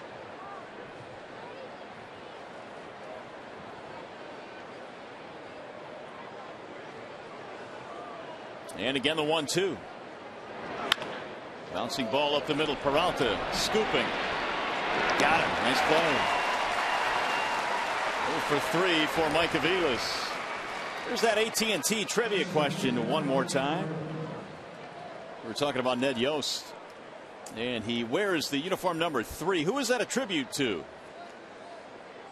The answer is the late Dale Earnhardt, who was a close friend, so that's why Mr. Yost wears number 3. I know a lot of you were thinking baseball. I was too. 1 out, and here is Melky Cabrera. Strike 1 on Cabrera. And Brad Penny now has 9 groundouts in this game. If you weren't with us early in this telecast, he's been throwing lots of ground balls. His last start in Toronto, he threw 12 of them, which is a telltale sign of Brad, for the most part, keeping the ball at the bottom of the strike zone, where he must work these days. This has been a nice sign so far, Brad Penny. Well, you know, the Tigers were excited when they saw him throw. You know, Dave Dombrowski during Tiger Fest and the Tiger Caravan was raving about what his scouts saw out of Brad Penny, what he saw out of Brad Penny, and Dave's got to be really ecstatic with what he's got. Well, they brought him in to be the number 5 starter, and he was elevated to the number 2 starter before the season began. So that kind of gives you an idea of the spring that he had and exactly what the Tigers are expecting out of Penny this year. And his ERA has steadily gone down. I mean, it in the middle of April was about 8.5. And he was giving up lots of home runs. He was. And right now the ERA is at 4.78, or was coming into play today. So he just keeps chopping some off after every start. Here's the 1-2. 2-2 the count on Cabrera. And Brad's made a couple of all-star teams when he was pitching for the Los Angeles Dodgers. As a matter of fact, he was the starting pitcher in one of those all-star games in Pittsburgh. Yeah, I want to say 2006 maybe. I'll roll with that. Here's the 2-2 pitch. Swing and a foul. Did he get a piece of it? He did not. Apparently Martinez going to tag him. And Cabrera says, what are you talking about? I fouled it off. What was that pitch? It was wicked, whatever it was. Second strikeout. Yost coming out to argue. What in the world was it? Two-seam fastball. Just kind of ran in on Cabrera.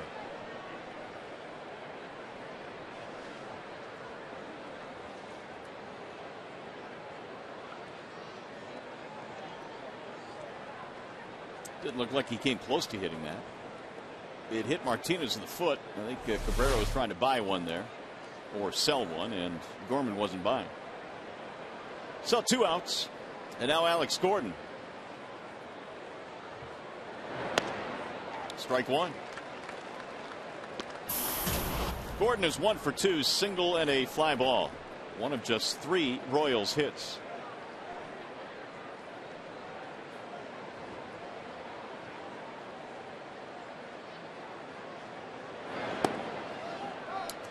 Brad Penny also 14 of 21 in first pitch strikes to the Kansas City Royals hitters this afternoon, which means once he gets ahead, he can expand the strike zone ever so slightly and force the Royals into hitting his pitch.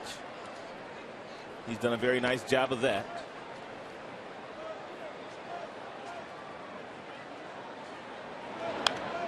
Fouled back out of play. 1-2.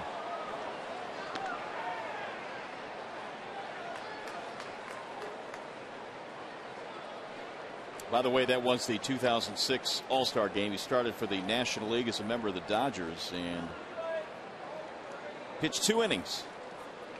Did Brad Penny for the National League. 1-2.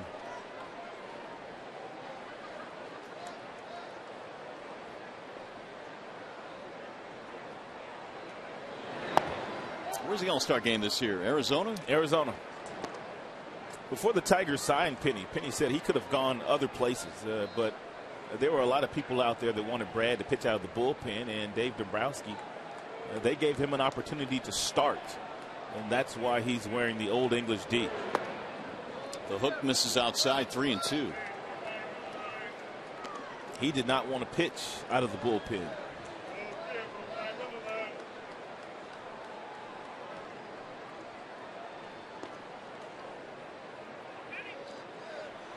Full count on Alex Gordon. Trying to keep it going here for Butler. Still a 3-0 game. Tigers got all 3 runs in the very first inning. And the 3-2. Bouncing ball right side. Sizemore. Give Brad Penny another 1-2-3 inning. 5.5 in the books.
Downtime for the Coors Light freeze cam. Tigers defensively have made 3 really nice plays in this game. Brandon Inge made a really nice play earlier in the ball game. Casper Wells also left his feet and took a base hit away from Francoeur earlier. And Austin Jackson, he's made a very nice play as well. Wilson and Rawlings, the 2 primary glove makers for most major league players, would be very proud of these guys today. And Coors Light, always brought to you by your Frost Brewed Coors Light.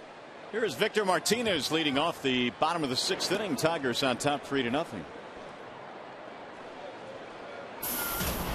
Talked about how the Tigers have hit well, how they've pitched well in this recent streak, and they're showing off some D today all over the field. Victor at RBI single back in the first inning. Well, coming into play, they've only committed 3 errors in their last 9 games. Nice. 1-1. It's amazing how all the numbers just tend to add up when you're winning a lot of games.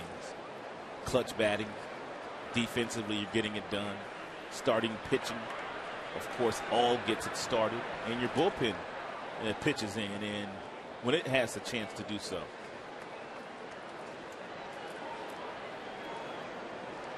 Francis with the 1-1 pitch. It's in for a strike, 1-2. Big bender there. Led by Francis. That ball started way off the plate outside and ended up pretty much right down the middle.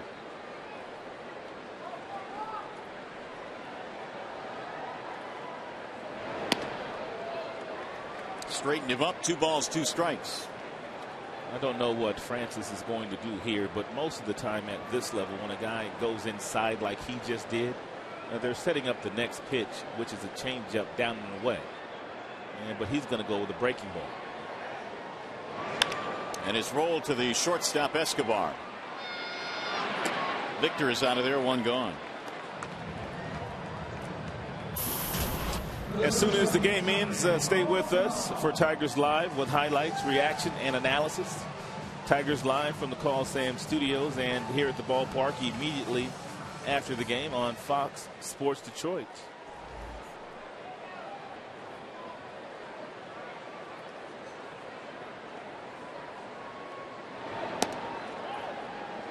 Johnny Peralta, the batter.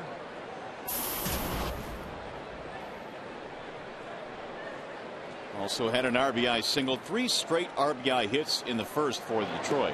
They got him from Cabrera, Martinez, and Peralta. Well, Francis came out in this game with a reputation of throwing lots of strikes. Tigers hitters knew that. And he also came out trying to establish his fastball early. And they ambushed him. That's driven in the air, deep into left center field, way back. Gordon goes back, and it's off the base of the wall. Peralta has himself another extra base hit, his second hit in this game.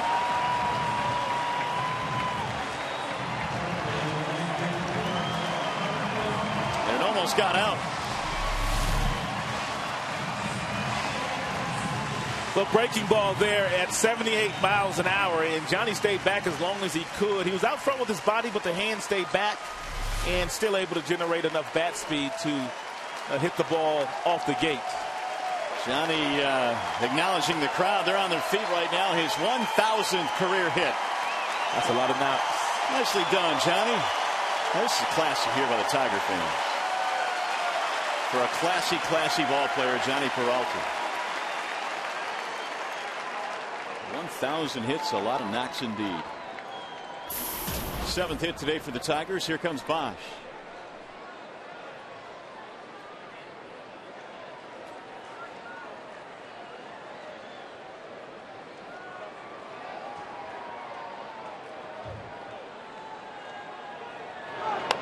Bouncing ball slowly towards second.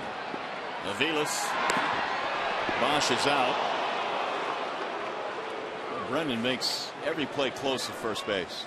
It's because a lot of opposing teams don't know the speed of Brendan because he's so big. He's 6'4", about 230. You wouldn't expect a guy that size to get down the line the way that he does, and he catches some guys off guard. 2 outs now. That'll bring up Casper Wells. Speaking of Johnny Peralta, the Tigers made that deal to get him from Cleveland where he kind of fell out of favor. He is right in the prime of his career. He is just 28 years old. His best baseball is still ahead of him. That's popped up. Shallow right field. Aviles going back. He's called off now by Francoeur to end the inning. So the double is wasted. And we go now to the 7th inning.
3-0 as we go to the top of the 7th now here at Comerica Park. Johnny Peralta reaching 1,000 hits with a 2-bagger. It's part of our Fox Sports Supports charitable initiative. We're proud to wear these pins during the 2011 Major League Baseball season right here on Fox Sports Detroit. They support Stand Up to Cancer and their work to fund groundbreaking research that helps accelerate treatment to patients. If you'd like more information, please visit standuptocancer.org/Fox Sports. Here come the Royals now as we head to the 7th inning. Tigers lead 3-0. Butler, Francoeur, and Hosmer. Billy Butler now is hit in 116 straight series. He continued that streak with a double in the 4th inning.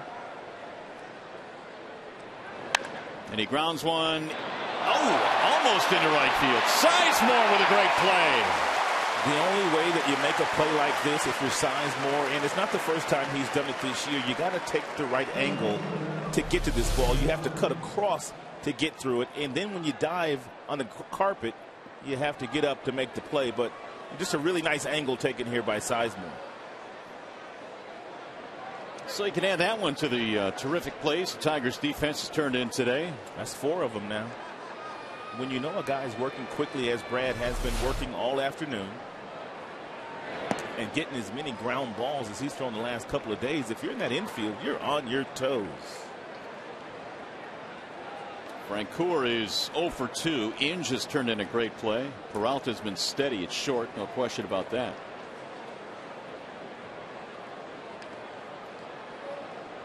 The 1-0. 3 hits allowed so far for Brad Penny. That is it.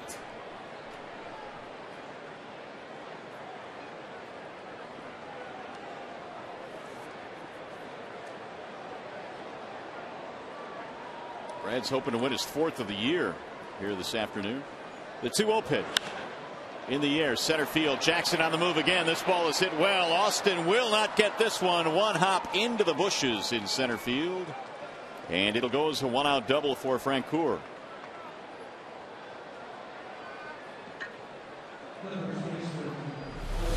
Francoeur has sort of resurrected his career, at least for the first 6 weeks of the season in Kansas City.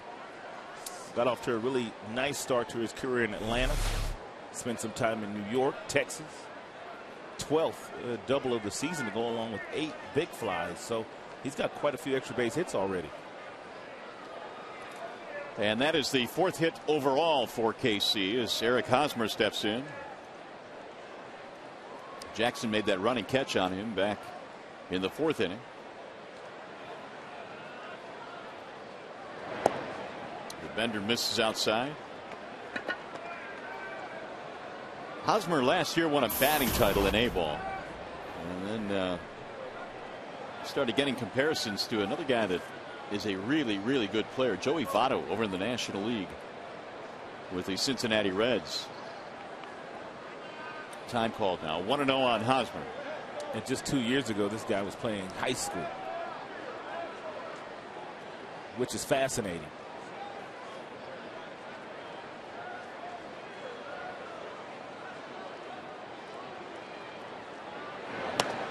There's a strike. 1-1. Take one more look at the location of the pitch that Francoeur hit. Usually that's a ground ball where he made contact, but he was able to get underneath it. A 93-mile-per-hour fastball and hit it over Jackson's head.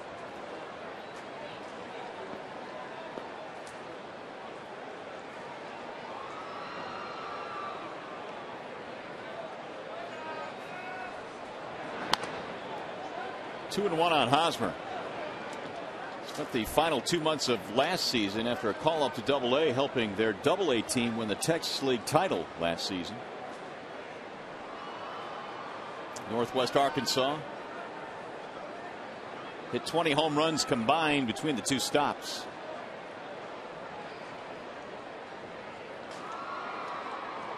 The 2-1. Ground ball right side. Sizemore. Hosmer is out. Runner advances to third. Hey fans, the Tigers host the Tampa Bay Rays on Monday, May 23rd at 7:05. The first 10,000 fans receive a Tigers Salsa Bowl.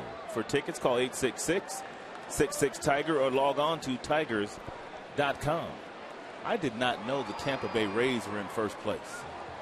They've look at the standings yesterday. They're in first place. They are. They've been playing well. Tigers bullpen is working right now. It's Daniel Schlereth, the lefty, and Al Albuquerque, the righty.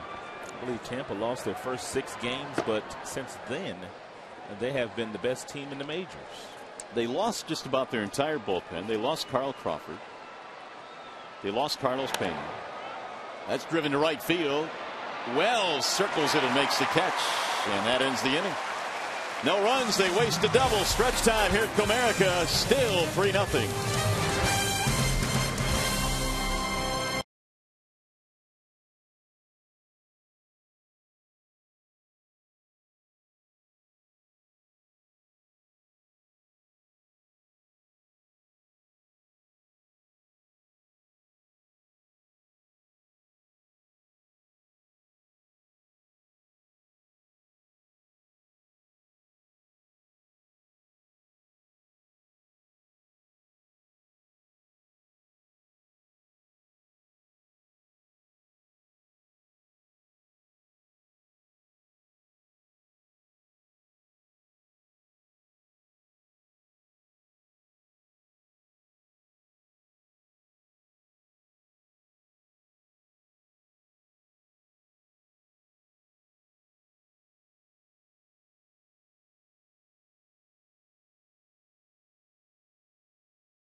Tire price period. Belt Tire. By the way, we've got some congratulations to pass along today to Evan Rome, who works with us on our Fox Sports Detroit crew. Congratulations on a brand new baby girl, Ellie Lee Rome, 8 pounds 8 ounces. So congratulations to both Evan and wife Leanne. Nicely done. Congratulations on the new addition. Ditto. Get her down to the ballpark as quickly as you can, as quickly as she wants to come. There's a pop-up. A mile high in the infield. Escobar calling everybody off. 1 out. Inge now 0 for 3. Going to bring up Austin Jackson. AJ in this game 1 for 3. Singled, scored a run in the first. He led the bottom of the first inning for the base hit, and later came around with one of the 3 Tigers runs.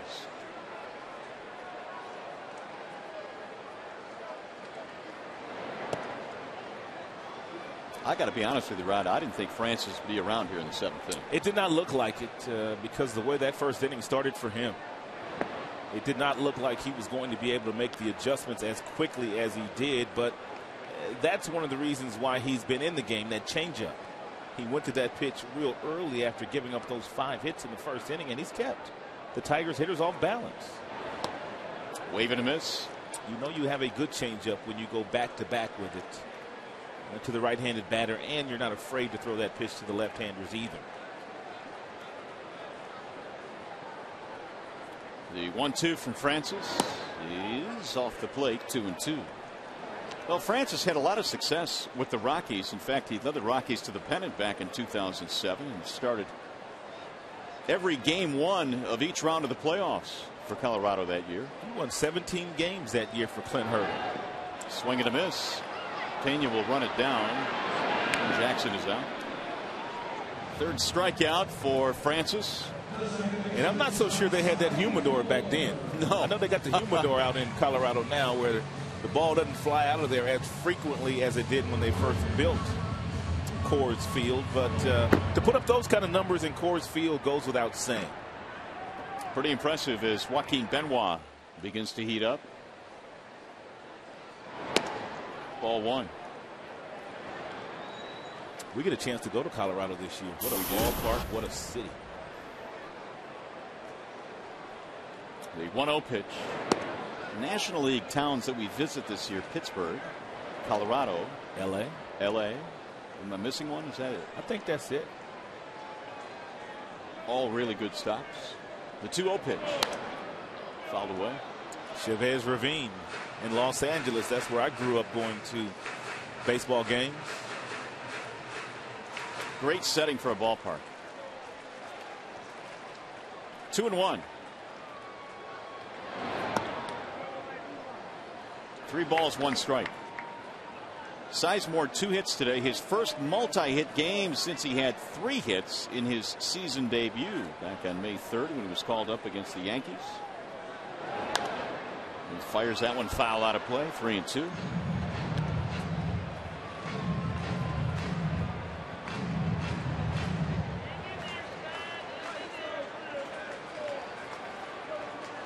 High of 89, low of 66.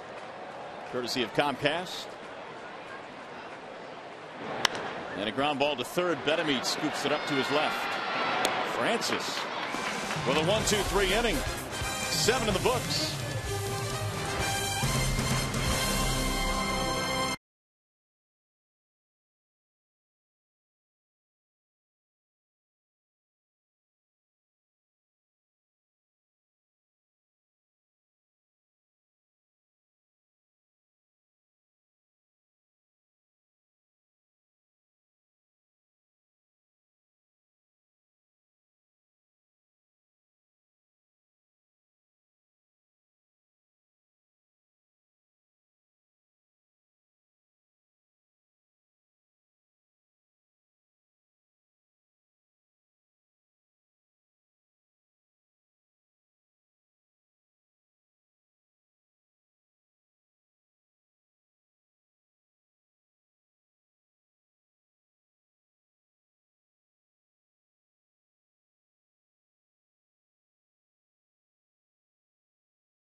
Tigers on top, 3-0. What are we checking here?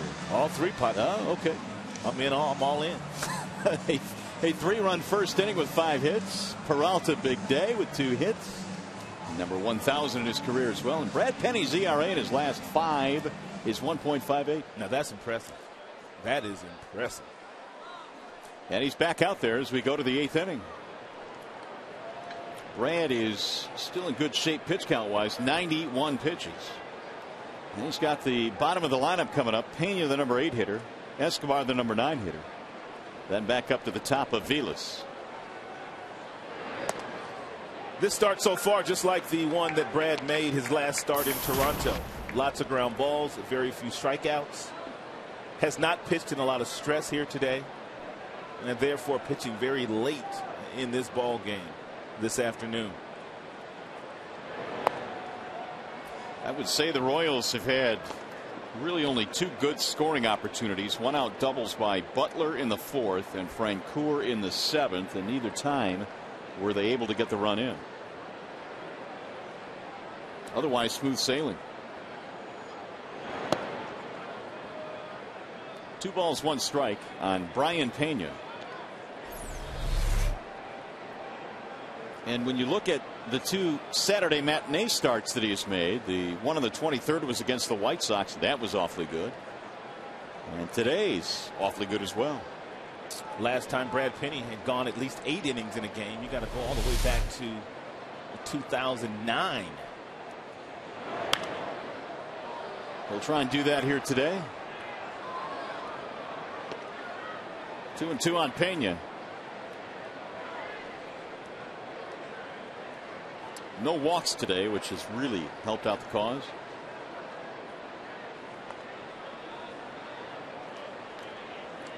And if you weren't with us at the beginning of the show, we told you that this Kansas City Royals team came in having taken a couple of games and winning the series in New York. So they came in swinging the bats. 16 hits just a couple of days ago. They did. They have been shut down. Rolled foul. He's got that real good two-seam fastball that's been running in on the left-hander's hands. Well, the Royals, if they lose here in this game today, are staring at the prospects of facing Max Scherzer in the finale tomorrow and his 6-0 record. Tigers have not lost when Max has towed the rubber. 1-0 decision for Max, but the ball club won that game. And it also needs to be repeated, the fact that Martinez handling him again flawlessly. Little chopper, another ground ball, hit to second base. Sizemore has been busy today. You want to keep up with the Tigers? You can follow them with the MLB.com at Bat11 app for your iPhone, iPad, Android, or BlackBerry. Get live audio, pitch-by-pitch tracking, video highlights, and more. Text at bat to 31826 or visit Tigers.com.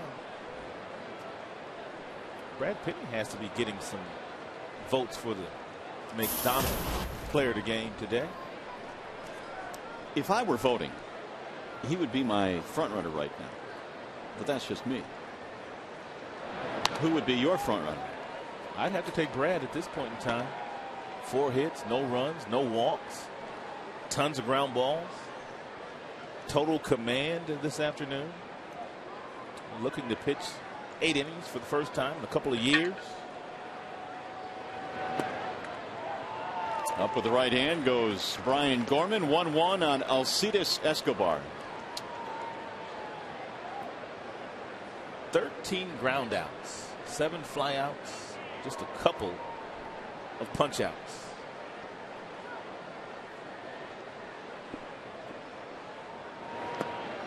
Swing and a miss. 1-2.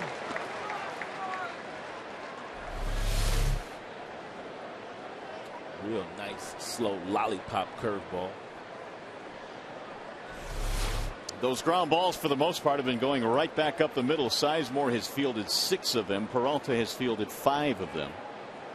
And there is the pitch count, a total of 100. Slap foul. 1-2.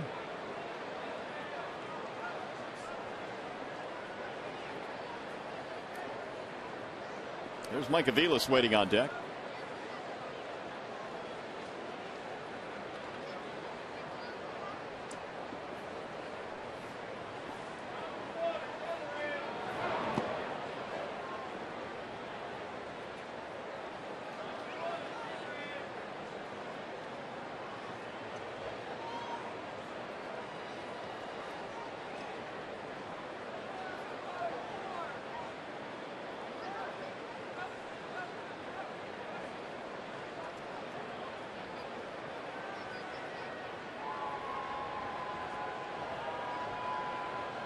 And the 2-2 pitch on the ground again. Brandon Inge gobbles this one up. He has been an absolute ground ball machine in this game.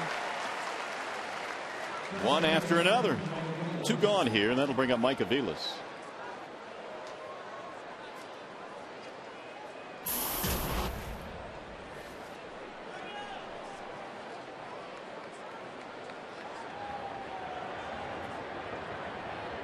Valverde warming up.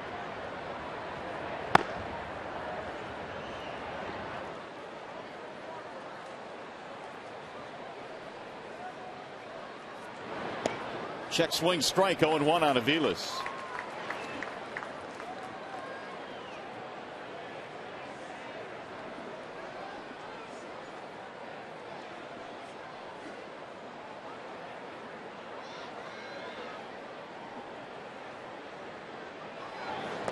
Waving a miss. Didn't look comfortable there either. 0-2.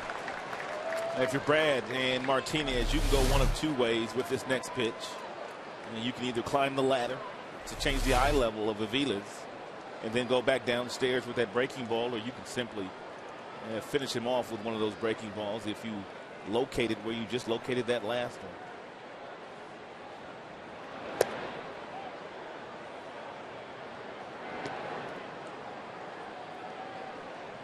Aviles today, ground balls all 3 times. They're now 0 for 6 in the series.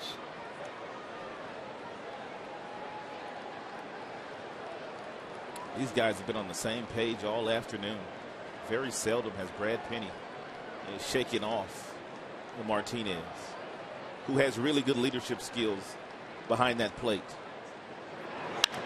Ground ball, and this one finds a seam into left field. The difference in that one being a base hit and being gobbled up on the ground like the rest of them, it was up in the strike zone.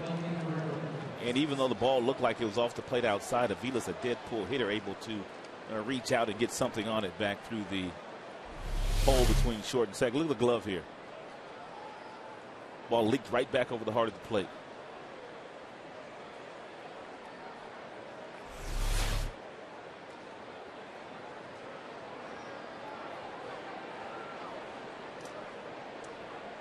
Melky Cabrera with 2 outs. That is the 5th hit of the game for Kansas City. The Tigers have 7 today.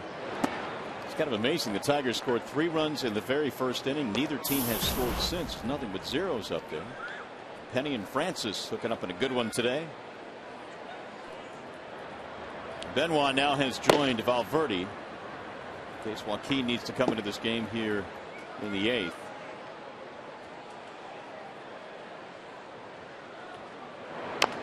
Little chopper hit slowly toward third. That is going to be a foul ball.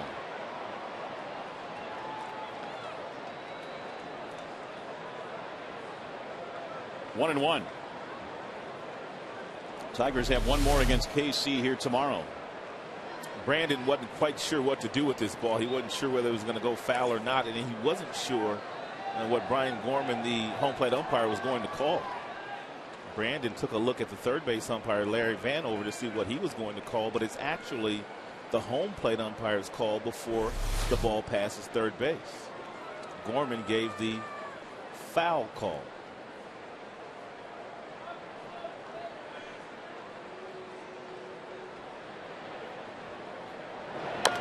There's a chopper hit to the right side. Sizemore handles another one and throws him out to win the inning. No runs, 1 hit, 1 left. Bottom of the 8th coming up.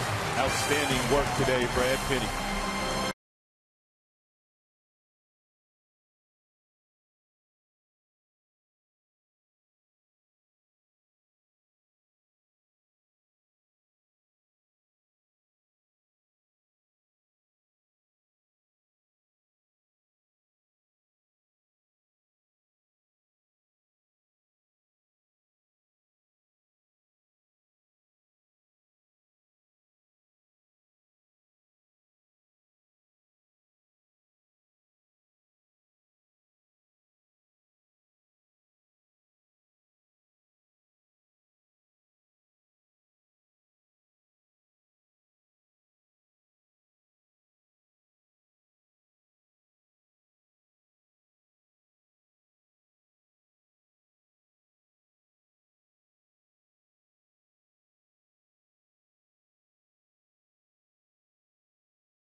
To find the seats that you want or sell the tickets to the games that you can't make on StubHub, the official fan-to-fan ticket marketplace of the Detroit Tigers.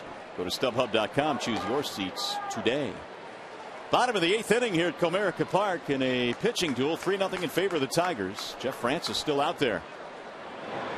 Wave and a miss by Ryan Rayburn, who leads it off. Cabrera will follow. And then Victor Martinez. A couple of innings ago, we were talking about Max Scherzer and the fact that he's 6-0 this year. And he'll get the ball tomorrow afternoon for the Tigers. I said that the Tigers had won all of his starts this year. That's incorrect. They lost a game in Cleveland in which Max started.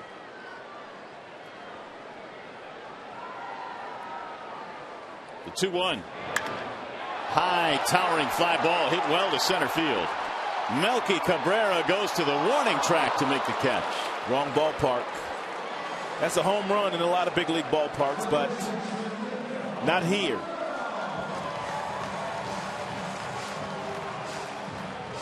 How about Francis? Still out there. Hadn't thrown 100 pitches yet. The next one will be, however. Didn't look like he was going to make it out of the first.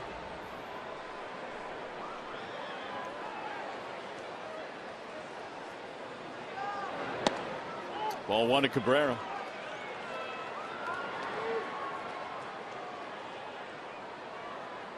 Francis winless. An ERA of over 5, but has looked really good today. The Tigers got all of their runs in the first inning and have not been able to do anything since. And Francis said his idol growing up was Larry Walker. Tremendous baseball player who spent the majority of his career wearing a Colorado Rockies uniform. But I'd have to imagine that most kids born in Canada that like baseball grew up idolizing Larry Walker. He could hit. He could do a lot of things. He was a 5-tool player. Fouled straight back. 1-2. Hit for average. He could steal bases. Great arm in the outfield and a good defender.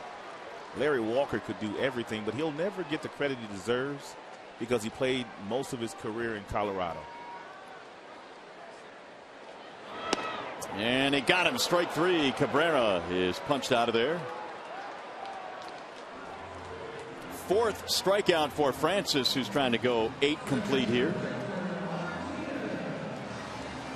It's going to bring up Victor Martinez.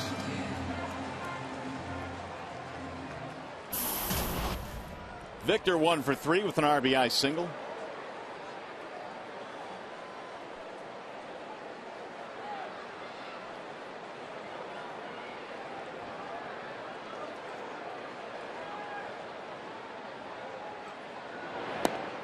And he takes ball 1.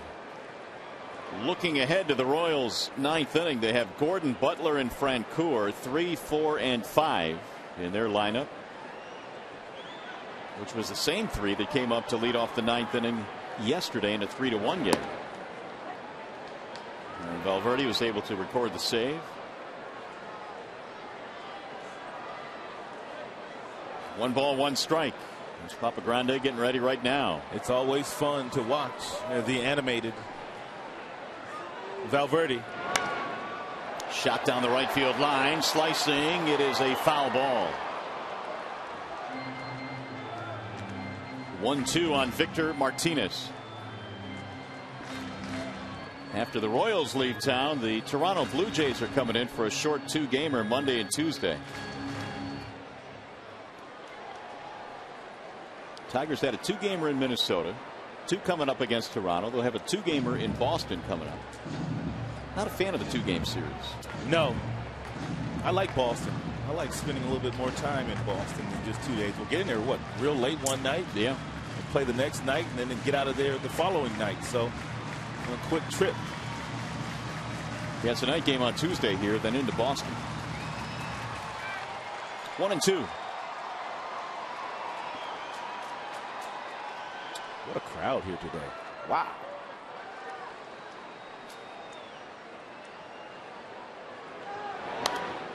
Well, the crowd here today is 37,647. There's been only one crowd this year larger than this one. That would be opening day. And the rain has stayed away. That was looking iffy for a while. We've been dodging rain all year. Yep, we continue to do it. Bobbing and weaving. Here's the 1-2.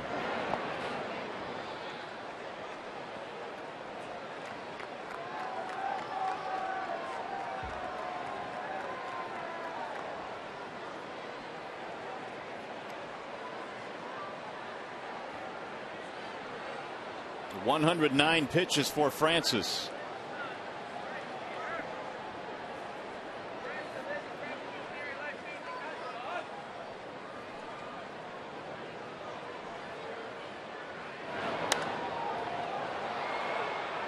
And he has just equaled his season high of 110. Trying to get Martinez here in a 3-0 game in the 8th.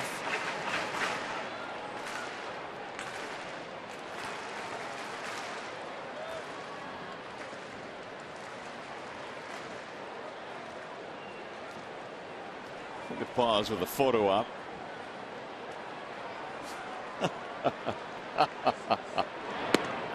Ball high, 3-2. You gotta love Pause. Pause is a big shot around here. Yes, he is. Sweet 16 birthday party last time we were at home.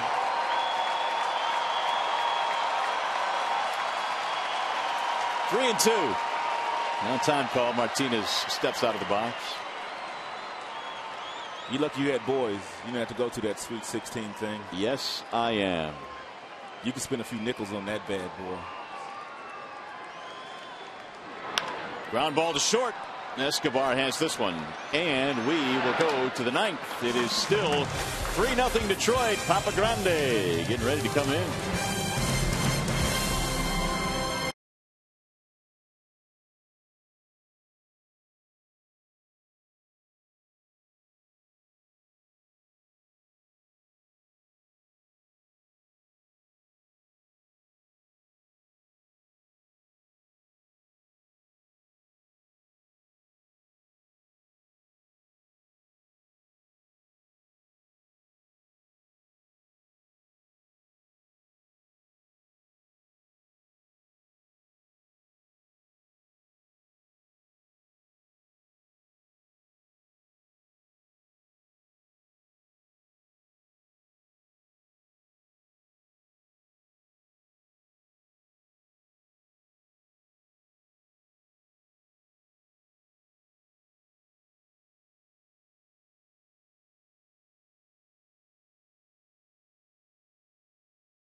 For the Kansas City Royals, and there is your closer. Jose Valverde will come on and try and nail this one shut. Papa Grande has been perfect this year. 9 saves and 9 chances. The earned run average just a shade over 1.5, and the opponent's batting average at 210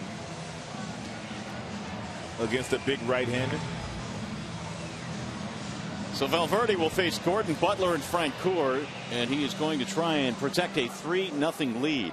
Well, these are the same cats he had to face last night when he came into the game. Gordon, Butler, and Francoeur.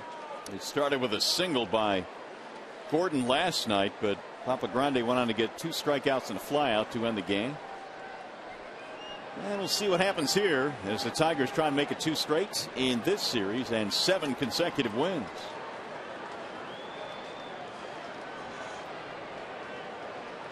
Gordon is 1 for 3, a single in the first inning.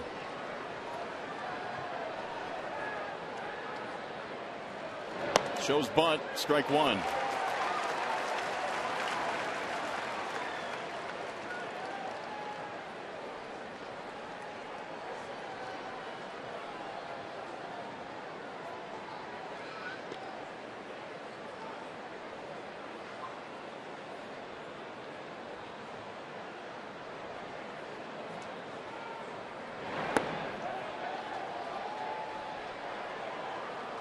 One ball, one strike. And Papa Grande will lull you to sleep with that devastating split-fingered fastball that he has at 83 miles an hour. Then he'll come back with a fastball and he'll get all the way up into the mid-90s. And Papa Grande's thrown a lot of fastballs this year, more so than he did at the beginning of the year last year. He's ahead here, 1-2.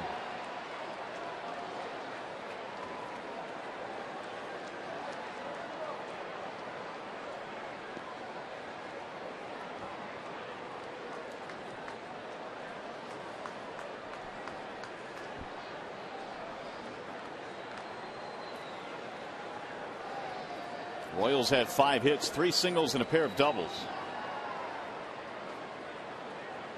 Here's the 1-2.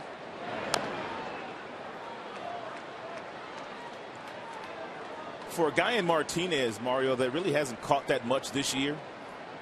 One, because they signed him as a DH, and two, because he spent some time on the disabled list. These Tiger starters have no problem throwing to him. None whatsoever. Martinez, of course, the veteran catcher who caught plenty of games with the Cleveland Indians. The plan, though, however, was to back up Alex Avila, and with the resurgence of Avila, or Avila putting together a great year, he's caught less than many anticipated. And Gordon goes down.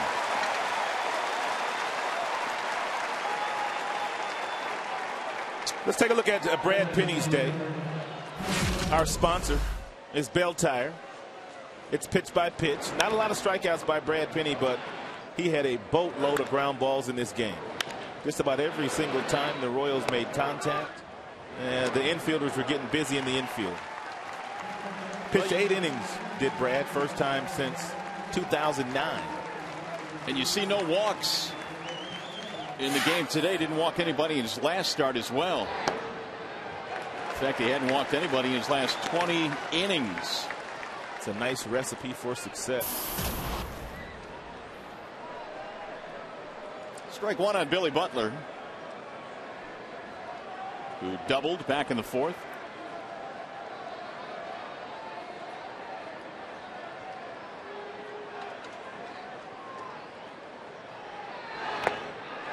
Yeah, big swing there, 0-2. Butler 1 for 5 in the series, plus a couple of walks.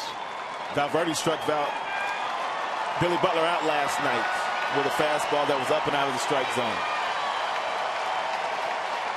They're going to try to do it again.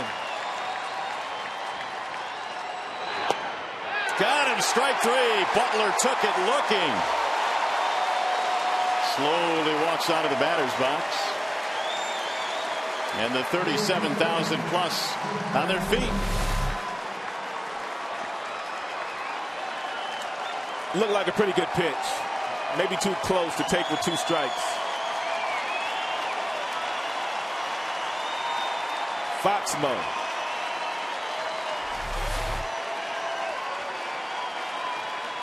It's all up to Jeff Francoeur.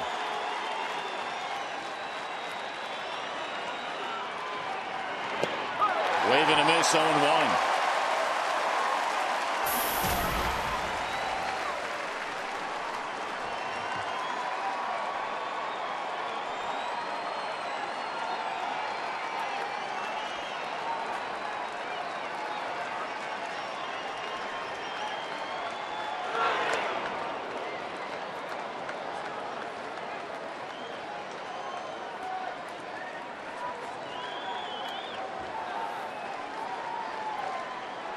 Francoeur double.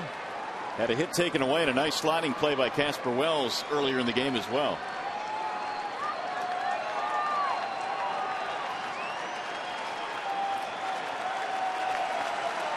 Valverde looking for his 10th save. Here's the 1-1. 2-1 on Francoeur.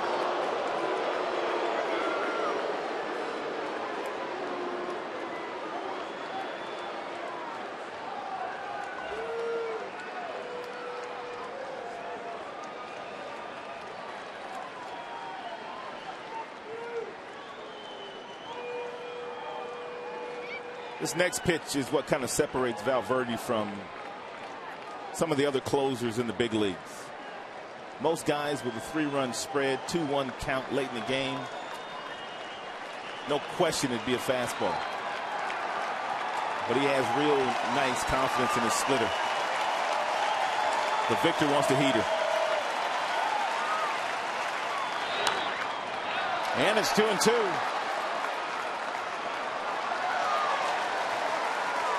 Now to try and finish him off with it.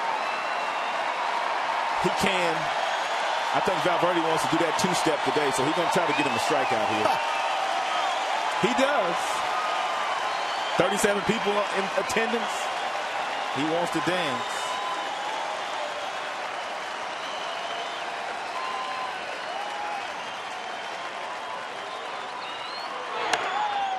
Fouled away.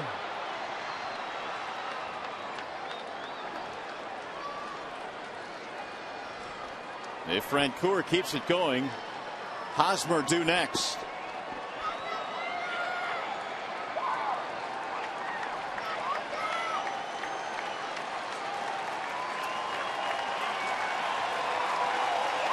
Two and two on Jeff Francoeur.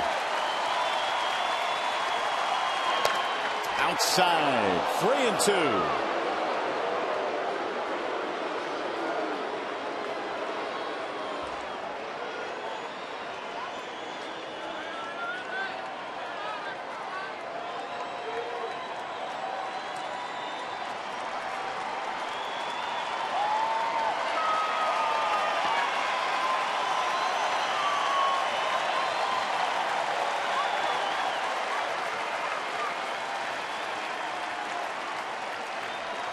Here's the 3-2 pitch. He walked him. Francoeur keeps it alive with a 2-out base on ball. So Hosmer will get another chance.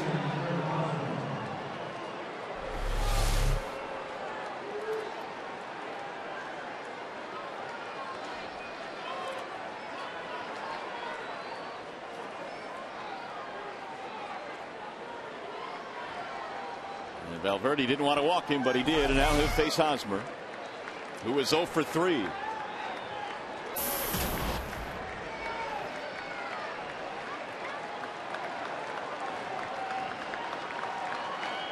Runner going, and a drive in the air to center field, and Jackson runs it down. The Tigers win the first 2 in the series. They've won 7 straight. They're rolling. They are rolling. Last season's longest winning streak was 7 in a row. And Jim Leyland's crew is playing as good as they've played in a while.